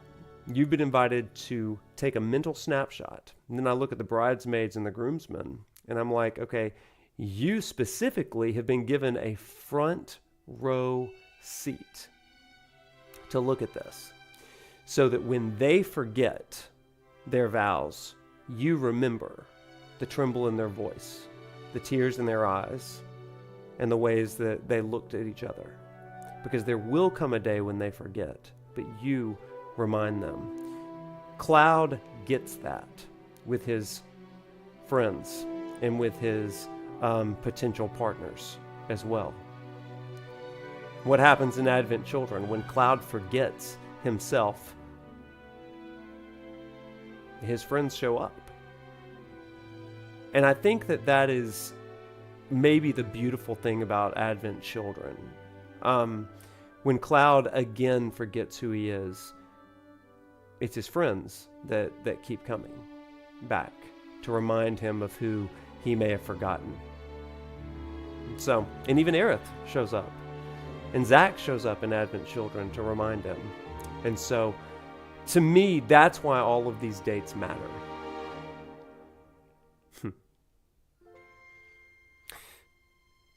So, here's kind of where I'm going to land tonight. My hope for all of you is that you'll look at these dates and these relationships and you'll pursue it for yourself. And whether that's romantic, whether that's friendly, and self-sacrificial. It's all good. It's all good. So, well, Chad, I think that just about does it for us tonight. That's probably a good place to end for the evening. And I hope that you had some fun tonight. I hope that we didn't do any battles tonight, weirdly. But I hope that you got something out of it tonight. And I hope that you learn to appreciate even the ships and the relationships and the dates that may not be your favorite. But also think about the ones that are your favorite and why they are. And with that, we will get back together on Thursday. We didn't do any of the battles, but the death counter is ready. Come and watch me fight Rufus. We may start Temple of the Ancients, depends on how good or bad I am at the Rufus fight, but we're going to get to it, you know? So anyway, with that, my friends, y'all have a very great evening, and we will see you on Thursday. Hang in there, everybody. Bye, and good night.